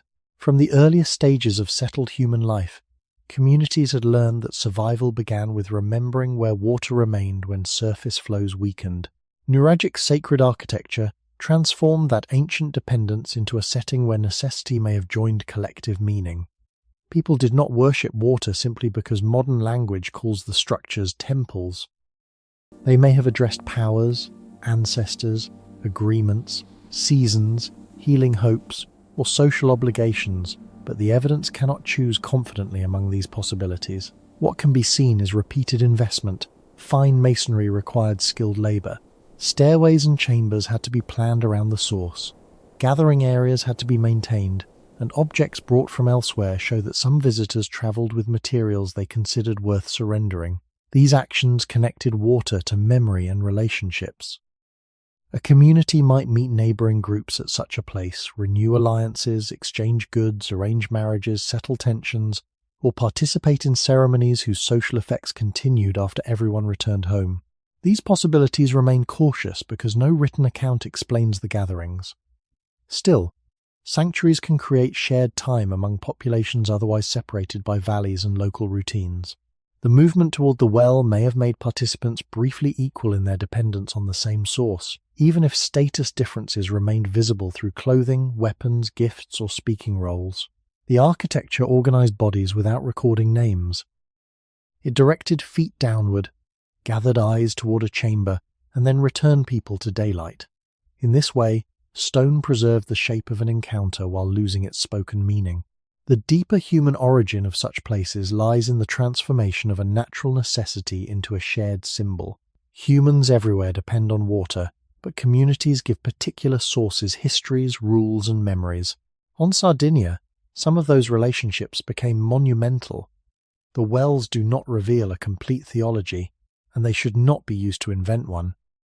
They show that Nuragic people could distinguish certain waters from ordinary use, surround them with skilled construction, and gather there across generations. Their importance endured as surrounding settlements and generations changed. What they believed remained silent, but their repeated return tells us that these sources held more than water alone. When people traveled to a Nuragic sanctuary, they may have crossed distances that separated everyday communities from one another. Valleys, ridges, grazing zones, and local paths divided Sardinia into many lived regions, yet sacred wells, springs, and temple settlements created places where those divisions could briefly narrow. Archaeologists find pottery, bronze objects, ornaments, weapons, figurines, animal remains, and imported materials at some of these sites. Such deposits suggest repeated gatherings and movement, but they do not preserve a written record of who attended or why. A visitor may have come for ceremony, exchange, hospitality, negotiation, or several purposes within the same journey. The safest conclusion is that sanctuaries drew people beyond the routines of one household and sometimes beyond one settlement. Their architecture supported this wider role. Open areas could hold groups larger than those descending toward the water. Buildings around certain sacred complexes may have provided space for meals, storage, shelter, craft activity, or meetings, although their functions could change over time. Paths directed arrivals, enclosures marked particular zones, and the well or temple gave the gathering a stable center. People who lived far apart could therefore return to the same place at remembered times. No calendar survives, but seasonal movement, agricultural pauses, religious observance, and exchange could all have influenced when gatherings occurred. These meetings mattered because communities without writing still needed ways to maintain relationships across distance. Spoken agreements weakened when participants returned home, and personal memory disappeared with each generation. Repeated gatherings renewed knowledge of who belonged, who could be trusted, which routes remained open, and what obligations connected one group to another. Objects carried to sanctuaries may have helped make those relationships visible. A gift could express devotion, status, gratitude, alliance, or participation, but archaeology cannot confidently separate these meanings in every case. Imported materials and unfamiliar styles also show that some sacred places were connected to wider networks. Goods could arrive through exchange and then be offered, displayed, copied, or redistributed. This did not turn every sanctuary into a market, nor does it prove that trade was controlled by priests or rulers. Ritual and exchange can occupy the same place without becoming the same activity. A communal meal, for example, may strengthen social ties while food and objects also change hands. The human beginning of such gatherings lies in an old problem. People must cooperate beyond those they see each day. Small communities depend on distant partners during shortage, conflict, marriage, travel, and access to valued resources. Shared places reduce uncertainty by allowing relationships to be renewed in a setting recognized by many groups. Nuragic sanctuaries may have helped perform that work. They offered a common architectural language even when visitors spoke with different local habits or came from landscapes shaped by different stone, water, and farming conditions. Participation did not erase those differences. Status could remain visible, disputes could continue, and access to particular spaces may have been restricted. Yet the repeated act of arriving at the same monument created continuity larger than one village. Sardinia had no surviving written declaration of collective identity, but shared forms of towers, tombs, bronze work, and sacred architecture suggest that communities recognized traditions extending across the island. Sanctuaries made that recognition active. People did not merely see similar monuments from afar, they could meet, observe one another, exchange practices, and carry memories home. Over generations, these journeys may have helped preserve a broad nuragic world without requiring a unified state. The gatherings left no attendance lists and no speeches. They left worn approaches, rebuilt walls, deposited objects, and architecture sized for repeated return. Each departure carried fragments of the encounter back into ordinary life, where remembered faces, exchanged objects, shared meals, and renewed obligations could influence choices long after the gathering ended. From these remains, we can see a society creating connection through movement and memory, while the words that once bound its distant communities vanished. Metal gave Nuragic Sardinia a different relationship with the wider Mediterranean, but it did not create the civilization by itself. The island contained deposits of copper, lead, and silver, and its communities had practiced metalworking before the great expansion of the tower tradition. By the later Bronze Age, smiths were producing tools, weapons, ornaments, vessels, and small objects whose forms reveal both local skill and contact with distant regions. Metal was valuable because it could be reshaped. A broken blade or damaged tool did not always become useless. It could be melted, combined with other material, and cast again. This gave bronze a life very different from pottery or stone. Objects could travel, change owners, lose their original form, and return as something new. Archaeologists therefore have to be cautious when tracing the origin of a finished object, because its metal may have passed through several cycles before burial or loss. Copper was essential to bronze production, but bronze normally required tin, and Sardinia's place within tin supply networks remains debated. Some copper used on the island appears to have come from local sources, while other metal or finished objects arrived through exchange. The evidence points toward movement in several directions rather than a simple system in which Sardinia exported raw material and received finished goods. Local craftspeople were capable of casting and repairing metal, and foreign forms could be copied, adapted, or rejected. A tool that resembled one from another region did not necessarily arrive with a foreign population. Knowledge could move with travelers, gifts, apprentices, merchants, or objects examined and reproduced by local hands. This circulation also meant that value did not remain fixed, since an ingot, ornament, weapon, or scrap could acquire new meaning whenever it entered another nearby community. Mining and smelting also demanded more than access to ore. Rock had to be recognized, extracted, crushed, heated, and separated under controlled conditions. Fuel had to be gathered, furnaces maintained, and temperatures judged without instruments. The work required experience, yet archaeology does not show that all metal production was controlled by one authority. Some activity may have taken place near settlements, while other stages occurred closer to mineral sources or specialized working areas. Different communities probably entered the process in different ways. One could have access to ore, another to skilled smiths, and another to routes linking inland production with coastal exchange. Metal therefore encouraged relationships, but it also created dependence. No settlement possessed every resource equally. The deeper human beginning of metallurgy lay in learning that stone could conceal another material inside it. Generations had to discover that certain rocks changed in fire, that liquid metal could enter a mold, and that cooling created a new object. This knowledge was preserved through observation and practice rather than written formulas. A skilled worker could recognize color, sound, heat, and texture, then teach those judgments by demonstration. Metalworking transformed memory into technique, just as tower building did, but its products were smaller, more mobile, and easier to exchange. This mobility helped Sardinia participate in a Mediterranean world of ships, coastal settlements, gifts, trade, and changing alliances. Copper, bronze, lead, and silver could carry the island's resources outward and bring unfamiliar materials and ideas inward. Still, mineral wealth should not be treated as the single explanation for Nuragic development. Towers depended on agriculture, herding, water, stone, labor, and social cooperation. Metal added tools, prestige, and connections, but it could not feed a village or guarantee political unity. Its importance came from the way it joined local skill to distant movement. A piece of bronze found near a tower may preserve ore from one place, a design influenced by another, and the hands of a craftsperson whose name disappeared.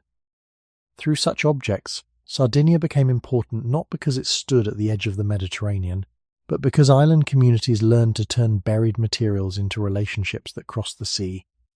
Objects crossing the sea provide some of the clearest evidence that Nuragic Sardinia belonged to a wider Mediterranean world.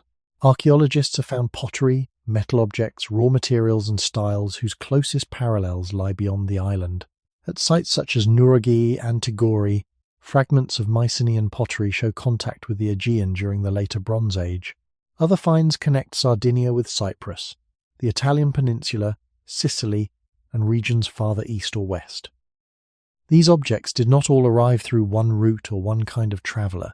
Some may have moved as trade goods, gifts, personal possessions, diplomatic offerings, or materials carried through several exchanges before reaching the island. A vessel made far away could pass through many hands without any of its owners crossing the entire distance. For this reason, an imported object proves contact more securely than it proves the identity of the person who carried it. Pottery is especially useful because broken fragments survive and can sometimes be compared through clay composition, shape, and decoration. Yet resemblance does not always mean importation. Sardinian craftspeople could observe foreign forms and reproduce them locally, while visitors could adopt local styles. A vessel that looks unfamiliar may therefore record movement of an object, movement of knowledge, or both.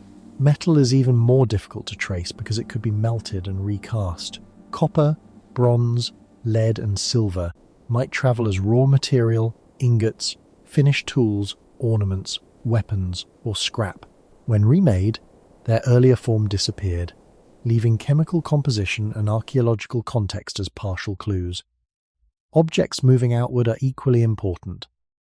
Sardinian pottery and metal forms found elsewhere suggest that island communities did not merely receive influences. They contributed goods, skills, and designs to wider networks. This exchange was not controlled by a single Mediterranean market with fixed prices and written contracts. It probably depended on changing routes, seasonal sailing, personal relationships, coastal stopping places, and trust built through repeated encounters. The sea created risk, but it also reduced certain distances. A boat could carry heavy cargo farther than people could move it over rough inland ground. Coastal communities may have connected seaborne visitors with settlements near mines, pasture, workshops, or inland routes. Goods reaching one harbour could continue across Sardinia through local networks without foreign sailors travelling to every tower. Not every coastal contact reached the same inland communities, and no route remained equally important forever. Winds, political conditions, available cargo, and relationships between settlements could redirect movement. A rare imported object might signal exceptional prestige, while common foreign pottery at another site could reflect more regular exchange or local imitation there. The deeper human beginning of this movement lies in curiosity joined to need. Communities seek materials they lack, compare unfamiliar tools, copy useful techniques, and attach value to objects from distant places. Such contact changes societies without erasing them. A foreign vessel in a Nuragic settlement does not demonstrate conquest. An Eastern design on a bronze object does not prove that a large population migrated and replaced local people. Migration certainly occurred in the ancient Mediterranean, but its scale must be evaluated through settlements, burials, biological evidence, production methods, and long patterns of change rather than one artifact alone. Exchange can bring new people, yet it can also occur through brief visits and long chains of intermediaries. Nuragic communities selected what they accepted. Imported objects could be used in local meals, workshops, burials, sanctuaries, or displays, gaining meanings different from those they held where they were made. The island was therefore neither isolated nor passively transformed by outsiders. Its inhabitants participated in contact on their own terms, adapting materials and ideas to practices already rooted in Sardinian landscapes. Before written histories described these connections, objects were already crossing the water.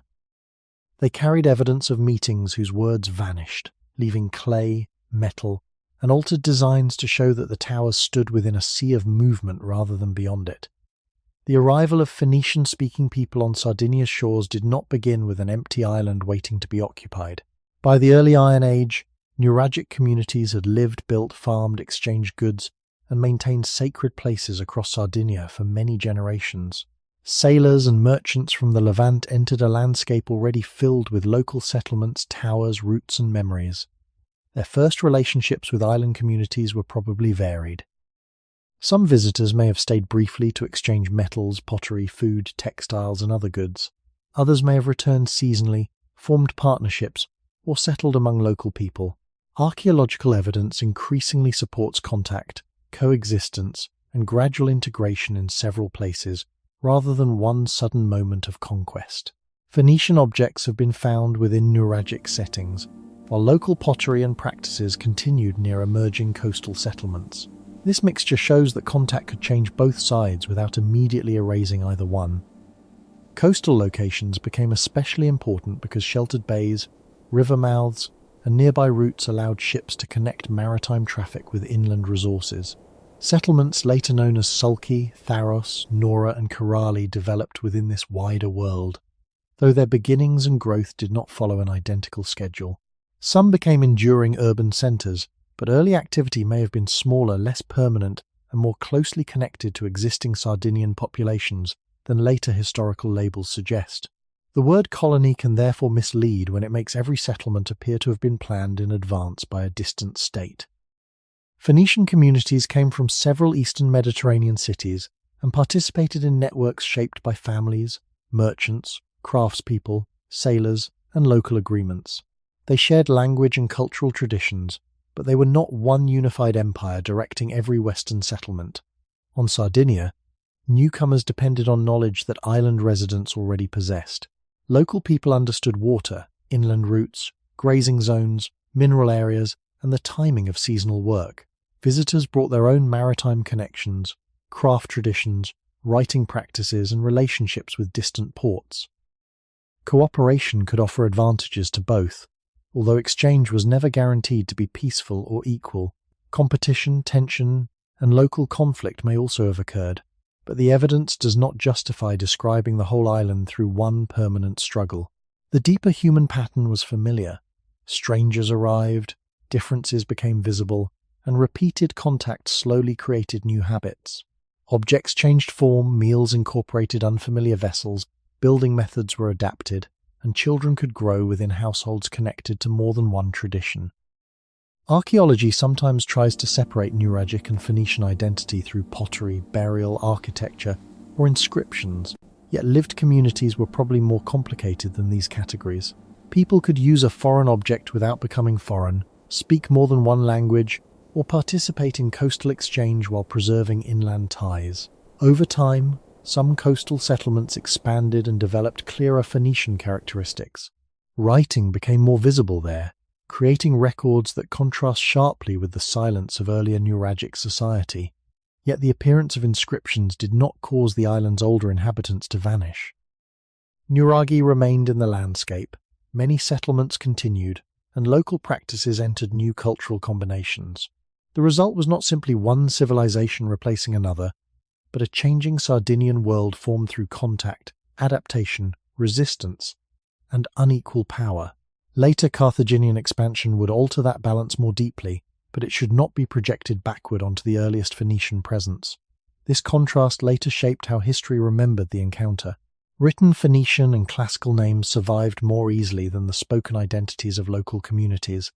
Newcomers can therefore appear clearer than the people who received them. Archaeology corrects that imbalance by revealing continuity beneath new settlements. Local foods, materials, inherited roots, and old monuments remained active while coastal societies slowly acquired different forms together. At the beginning, the shore was a meeting place. Ships approached communities already connected to the sea, and the people beside the towers encountered visitors whose written traditions would eventually preserve names that Nuragic stone never recorded. Toward the final centuries of the Bronze Age, communities across Sardinia appear to have reduced and eventually stopped the construction of new nuraghi, even though many existing towers remained occupied, repaired, altered, or reused. This change was important, but it should not be imagined as one sudden collapse spreading across the island in a single year. Archaeological sequences differ from place to place, and the evidence more often suggests a gradual redirection of labor than the disappearance of the people who had built the monuments. Villages continued around older complexes. Rooms were adapted, entrances were modified, damaged walls were repaired, and daily activities left new layers above earlier floors. A tower could remain useful long after communities no longer considered building another one. The decision to stop expanding the same architectural tradition, therefore, did not erase the social world that tradition had helped create. It changed the way communities invested in it. Labor that had once raised massive towers increasingly appeared in other forms, including houses, meeting buildings, sanctuaries, wells, workshops, and the reorganization of settlements. This shift may reflect changing population, resources, leadership, ritual priorities, exchange networks, or pressures on land. But no single explanation fits every region securely. Some scholars have connected the transformation with stresses produced by earlier expansion. Others emphasize the growing importance of communal and sacred spaces. These possibilities remain under discussion, and the surviving evidence does not identify one event that ended tower construction everywhere. The deeper human pattern is familiar. Monumental traditions can lose their original urgency, while the communities that created them continue living.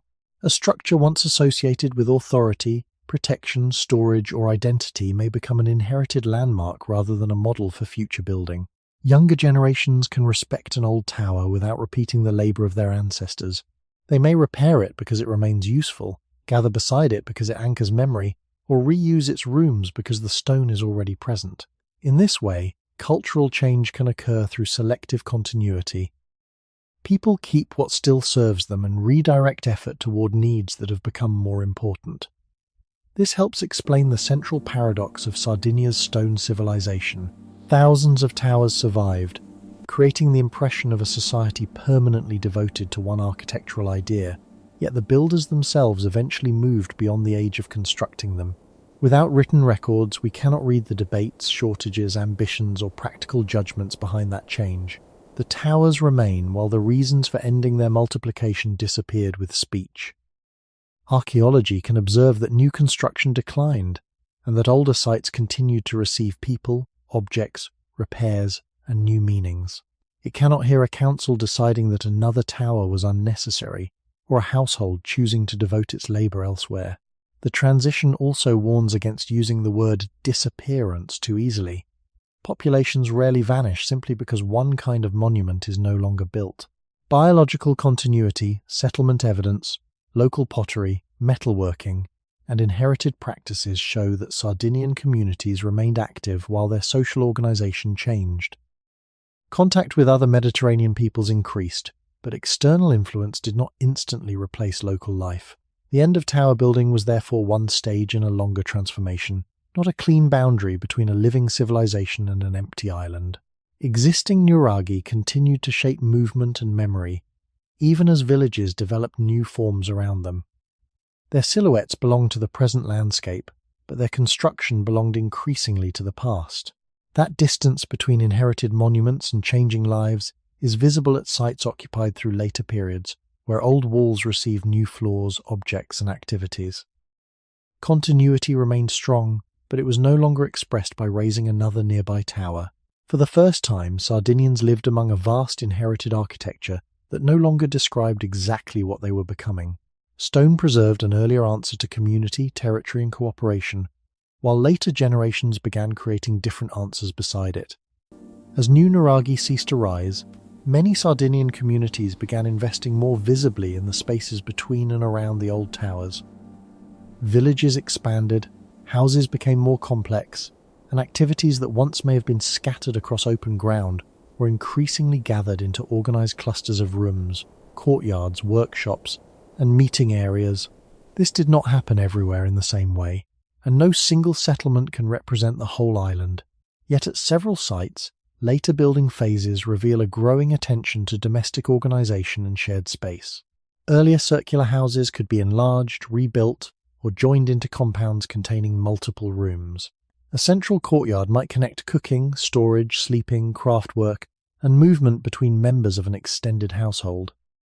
Such arrangements suggest that daily life was becoming more spatially differentiated, although archaeology cannot identify every room with certainty. A bench does not always prove a council, and a hearth does not always define a kitchen. What matters is the broader pattern. Labour was being redirected from raising new towers toward adapting settlements for changing social needs. Some larger circular buildings contained stone seating around their interior walls and have often been interpreted as meeting places. These spaces may have supported assemblies, ceremonies, feasting, decision-making, or several uses over time. Their existence suggests that communities needed places where more people could gather than an ordinary household could hold. Yet they do not reveal who was allowed to speak, whether decisions were equal, or how authority was enforced. A meeting building can preserve the shape of collective presence while losing the rules that governed it.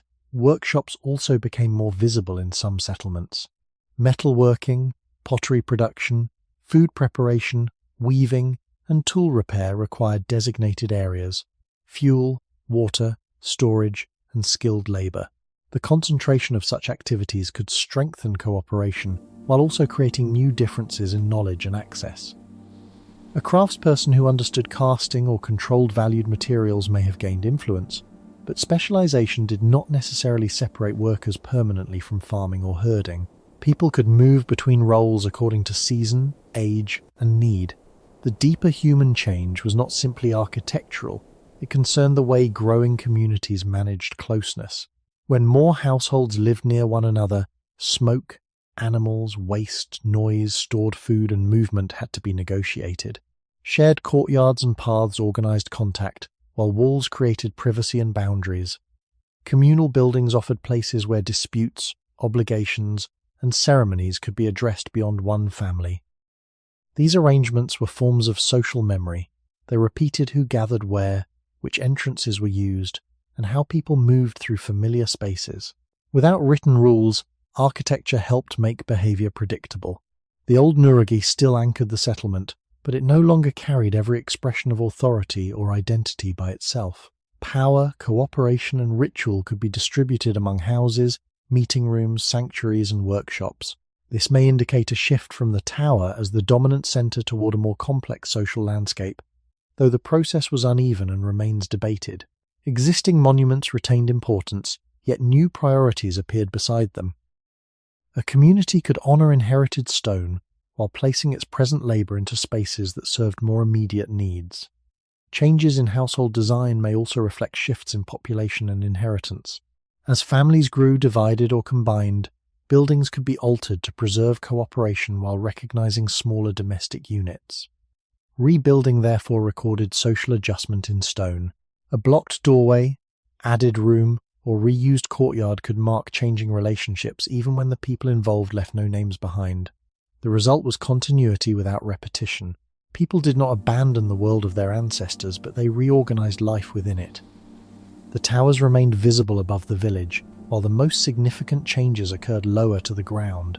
Among rooms where food was prepared, objects were made, agreements were renewed, and new generations learned that a society could change its shape without losing its connection to the past.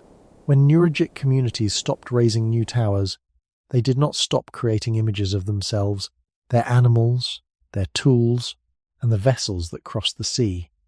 Small bronze figurines, often called bronzetti, became among the most distinctive surviving objects of the later Nuragic world. Many were found at sanctuaries, wells, temples, and other places where people gathered and left valued offerings. They depict archers, warriors, figures carrying staffs, people wearing cloaks or elaborate headgear, animals, boats, weapons, and structures. Their small scale makes them easy to hold, transport, display, and deposit, but their meaning cannot be reduced to decoration.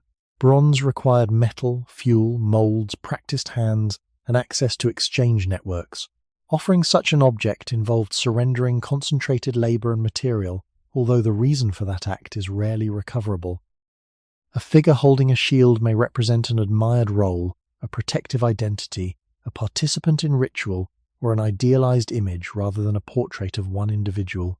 The carefully emphasized helmets, horns, bows, garments, and equipment show what artists and communities considered recognizable, yet exaggeration clearly shaped their visual communication. Large eyes, extended arms, rigid poses, and oversized weapons were not attempts to reproduce the human body with modern realism. They made gestures and attributes visible in a form small enough to survive in the hand. These objects therefore offer rare views of clothing, weapon types, boats, and social presentation, but they do not provide a census of Nuragic society. Farmers, herders, children, craft workers, and people performing ordinary domestic labor may be less visible because sacred offerings selected particular identities for display. The origin of human image making lies in the need to preserve presence when a body, action, or voice cannot remain. A figurine can hold a gesture after the person who inspired it has disappeared, but it also transforms that gesture according to memory, convention, and purpose. The bronzetti reveal this transformation more securely than they reveal individual biographies. Their repeated forms suggest that viewers understood a shared language of posture and equipment, even though no written explanation survives. Small bronze boats extend that language toward the sea. Some include animal heads, miniature railings, birds, or other details that may combine observation with symbolic design. They confirm the importance of maritime movement within Sardinian imagination and exchange, but they should not be treated as exact plans from which complete Nuragic ships can be reconstructed. Models simplify, select, and sometimes combine features for reasons that remain uncertain. Figurines also changed the scale at which social memory could travel. A tower belonged to one place and could not cross a valley. A bronze image could move from workshop to household, from inland settlement to sanctuary, or from Sardinia into a distant network. Its material might already have travelled before casting, and the finished object could carry local forms elsewhere. By the early Iron Age, these portable images existed beside older stone monuments, more complex villages, sacred centres, and increasing Mediterranean contact. They show a society redirecting technical skill toward objects that could circulate and communicate in ways architecture could not, yet the silence remains.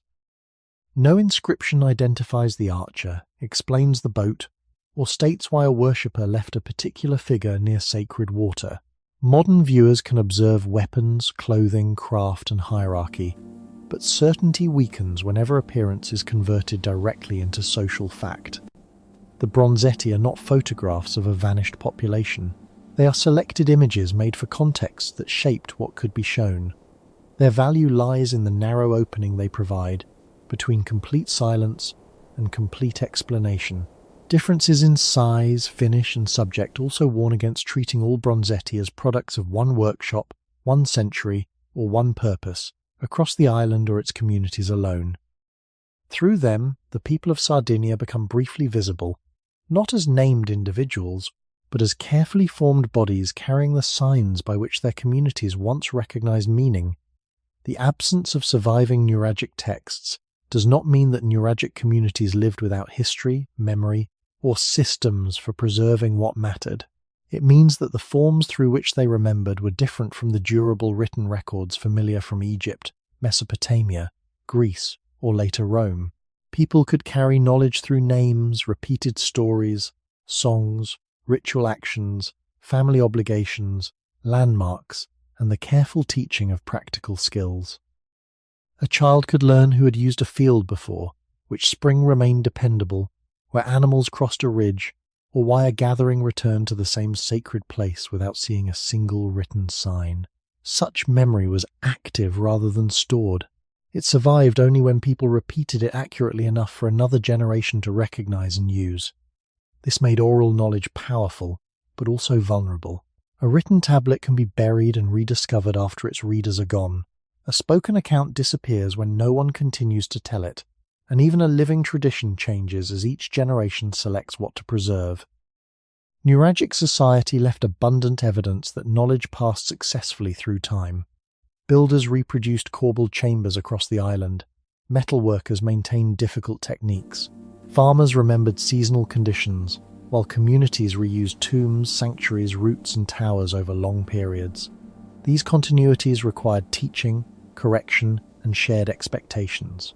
They show that information was preserved even though the words carrying it have vanished. Place names may also have held fragments of older language and memory, but tracing them backward is difficult because Sardinia later experienced Phoenician, Punic, Roman, and other linguistic influences. A modern or historically recorded name cannot automatically be assigned to the Bronze Age. Some older elements may survive, yet their original meanings often remain uncertain. The same caution applies to symbols found on objects. Marks, patterns, and repeated signs may communicate ownership, workshop, practice, quantity, identity, or decoration, but they do not by themselves establish a complete writing system. A few debated inscriptions and letter-like marks belong mostly to later periods of increasing Mediterranean contact. They should not be used to claim either that Nuragic people possessed a lost literature or that they were entirely unfamiliar with writing. Exposure to literate visitors, traders, and coastal settlements may have occurred before writing became common in local contexts. Knowing that writing exists is different from using it to administer land, record laws, preserve stories, or describe rulers. Most Nuragic memory appears to have remained embodied in people and places. A tomb gathered generations into one chamber. A sanctuary brought distant groups back to a recognized source. A tower preserved cooperation in stone, while leaving no account of the agreement behind it. Architecture could therefore support memory without translating it into sentences. People approaching a monument knew things that later observers do not: who could enter, which family repaired it, what event was recalled there, and what obligations its presence carried. When those communities changed, the monument remained, but its explanations weakened. What endured was the structure of remembering rather than its content. Repeated journeys, inherited duties, trained hands. and places whose significance could be recognized within the community, even when no permanent explanation existed outside it alone. This is why the silence of Nuragic Sardinia is not empty. It is filled with evidence of remembered practice whose spoken framework has been lost. The deeper human lesson is that history existed long before writing, because every community needed to connect present decisions with earlier experience. Writing strengthened that connection by allowing language to survive outside a living mind, but it was never the beginning of memory itself. Nuragic people remembered enough to build, farm, exchange, gather, and adapt across centuries. What they could not guarantee was that strangers thousands of years later would understand those memories. Their towers survived the voices that gave them meaning, leaving us not with a people without history, but with a history whose original narrators can no longer speak. Archaeology preserves the past unevenly, favoring materials that resist water, heat, insects, soil, and time. Stone walls can remain visible for thousands of years, while wood, leather, cloth, plant fiber, wax, and many other organic materials usually decay unless unusual conditions protect them. This imbalance matters when asking why Nuragic Sardinia left no written history. If words were ever marked on perishable surfaces, most examples could have disappeared without leaving a recognizable trace. Wooden tablets could rot, painted surfaces could fade, and cords or textiles used to carry information could break down completely, yet possibility is not evidence. The loss of organic material cannot be turned into proof that the Nuragic people once possessed archives, chronicles, or libraries. Archaeology allows us to say that fragile media preserve poorly. It does not allow us to fill the silence with documents that have never been found. Even durable materials can vanish through ordinary human action. Bronze was valuable and could be melted into new objects. Stone could be removed from an old building and placed into a later wall. Pottery broke, floors were cleared, and settlements were rebuilt over earlier occupation. Fire might destroy some objects while accidentally preserving others through charring or baking. Water could protect material in one place and erase it in another. Every excavated site is therefore only a surviving fragment of what people originally made, used, repaired, discarded, and remembered. The human beginning of this problem is simple. People have always stored knowledge in more places than archaeologists can recover. A skill can live in trained hands, a boundary can live in shared agreement, a genealogy can live in a spoken sequence of names. A route can live in the memory of walkers who recognize turns, springs, and distant hills. None of these forms requires a permanent object, and all can disappear when transmission stops. Nuragic society clearly depended on complex information. Builders repeated difficult methods. Metalworkers controlled heat and mixtures. Herders followed seasonal knowledge, and communities maintained sacred and burial places over generations. Such continuity proves teaching and memory, not writing. Contact with literate Mediterranean peoples later made alphabetic signs increasingly visible in Sardinia, but exposure to writing does not demonstrate that earlier communities used it in the same way. They may have encountered marks on imported objects, recognized foreign inscriptions, or adopted limited signs for practical purposes. The evidence remains debated and uneven. It does not support a confident claim that Nuragic rulers kept written laws, that priests preserved sacred books, or that historians recorded the construction of the towers. These ideas may feel satisfying because they replace absence with a familiar institution, but they exceed what the surviving material can show. Preservation also shapes modern judgment. Civilizations that left tablets and inscriptions appear to speak directly, while societies remembered through buildings and objects seem silent or incomplete. This difference can be mistaken for a difference in intelligence. It is more accurately a difference in what survived and in how information was stored.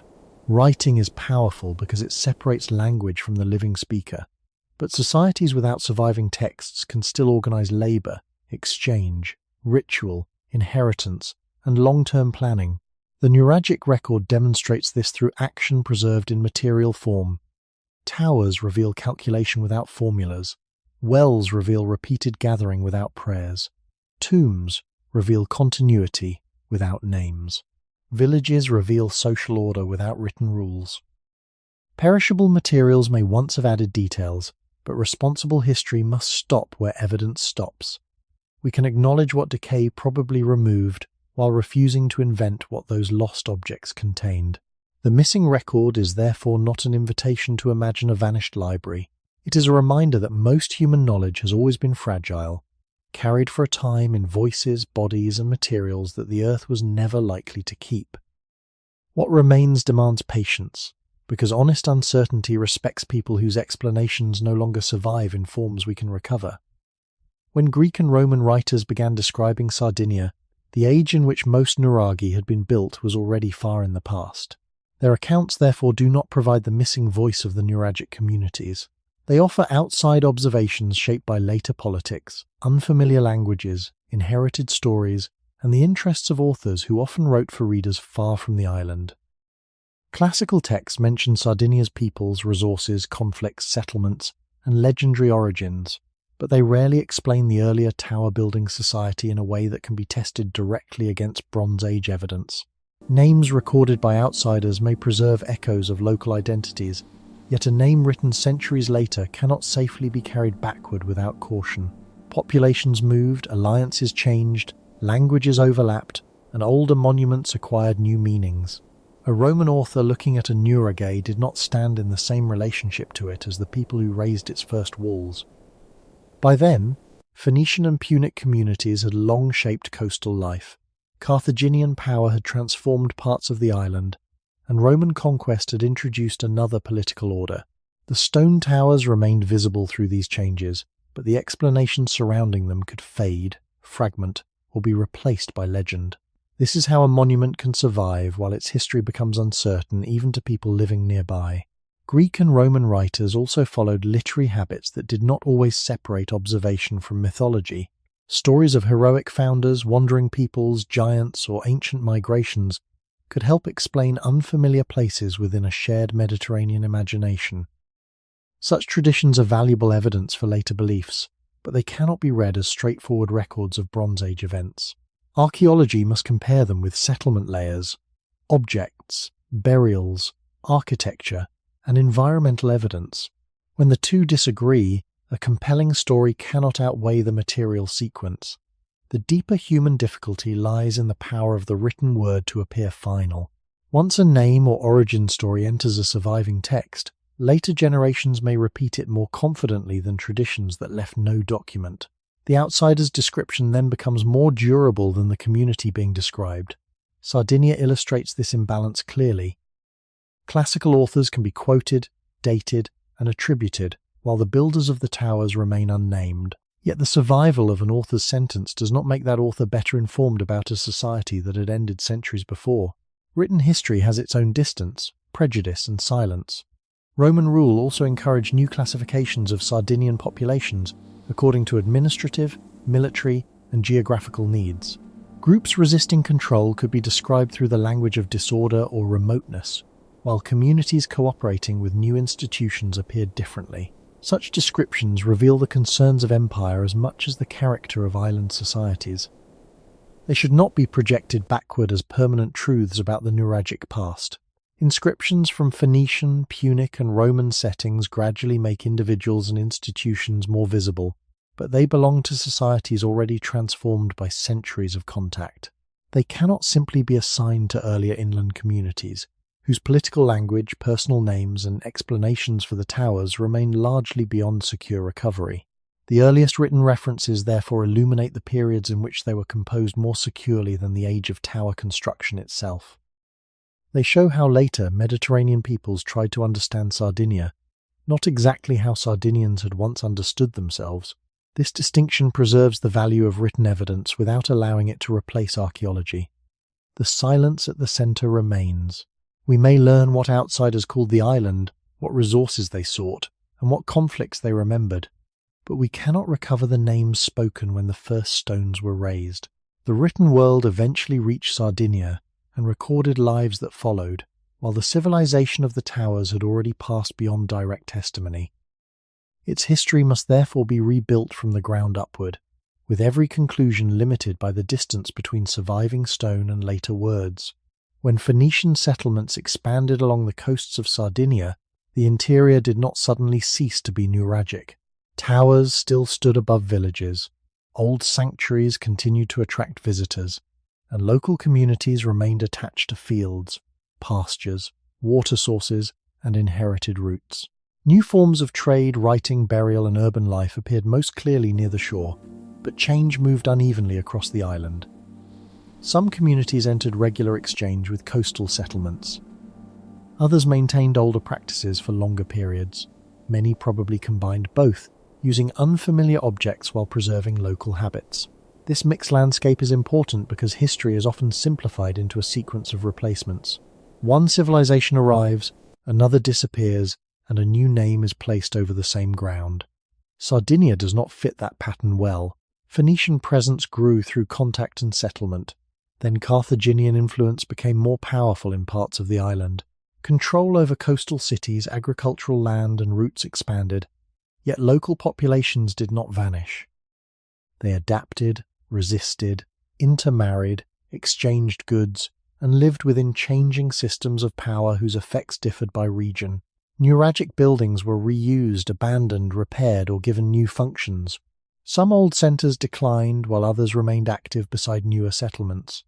The transition was political and cultural, but it was also deeply local. A family could experience change through a new market, a different burial practice, an unfamiliar language, or the arrival of officials without abandoning every custom inherited from earlier generations. Roman conquest later introduced another layer. After Rome defeated Carthage in the western Mediterranean, Sardinia became part of a Roman provincial system. Roads, taxation, military demands, towns, farms, and administrative structures altered the island over time. Latin became increasingly important, but older languages and identities did not disappear at once. In mountainous and inland regions, Roman control could be uneven, and local traditions continued within new political boundaries. Archaeology shows reuse rather than simple erasure. Nuraghi could serve as shelters, storage places, landmarks, burial settings, or points around which later activity gathered. Their original builders were long gone, yet the structures remained part of lived space. This continuity reaches back to the earliest human pattern of adaptation. Communities rarely abandon every inherited practice when power changes. They choose, combine, and reshape what remains useful. A tool may change faster than a family obligation. A language may enter public life while older words survive at home. A new authority may control taxes and law while people continue to remember springs, fields, and ancestral places through local custom.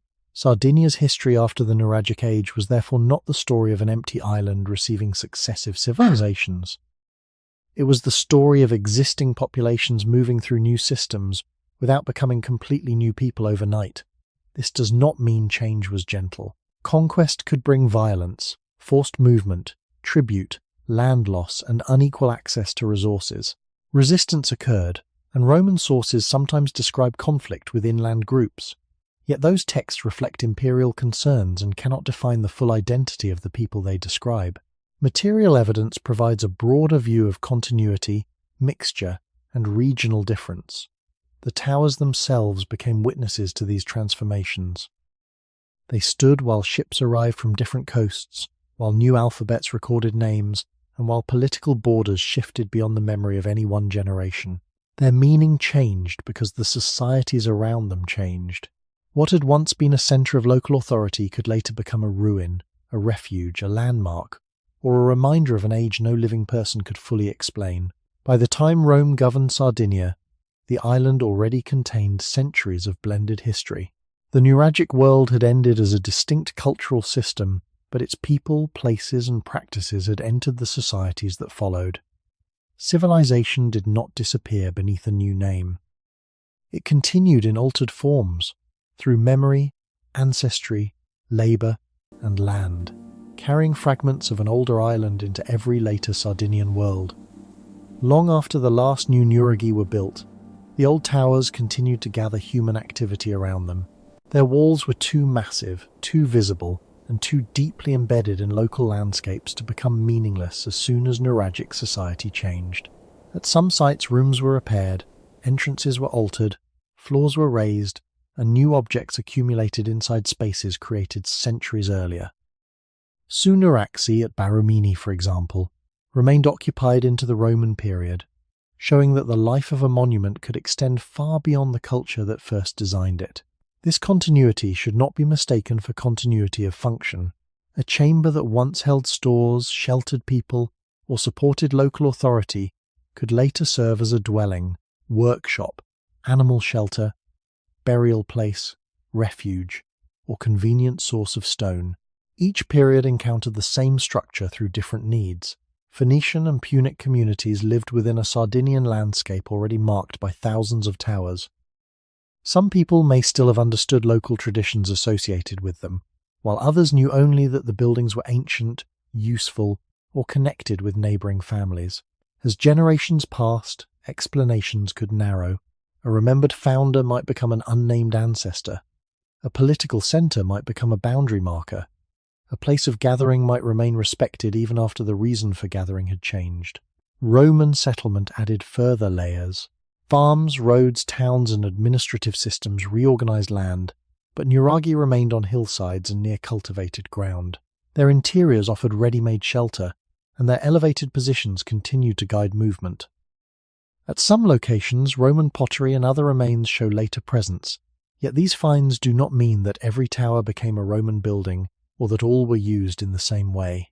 Many were abandoned, partly collapsed, or visited only occasionally. Others became incorporated into agricultural life, where an ancient wall could protect animals, define property, or provide blocks for new construction. Reuse could preserve a monument while also damaging its earlier evidence, removing stone-changed walls. New floors covered older deposits. Fires, pits, and burials disturbed the sequence left by previous occupants. Archaeologists therefore read later activity as both history and interruption. It tells how people valued the tower after the Nuragic age, while making the original use harder to recover. This pattern reaches into a fundamental human relationship with ruins. People rarely encounter an old building as a neutral object. They see shelter, danger, ancestry, material, authority, mystery, or a reminder that others occupied the land before them. Meaning is rebuilt whenever a community decides whether to enter, avoid, repair, dismantle, or tell stories about a place. Nuraghi survived because stone resisted decay, but their cultural survival depended on repeated human attention. Even neglect could create a new meaning, turning a former centre into a silent landmark outside ordinary life. During medieval and later centuries, many towers continued to influence paths, field boundaries, place names, and local traditions.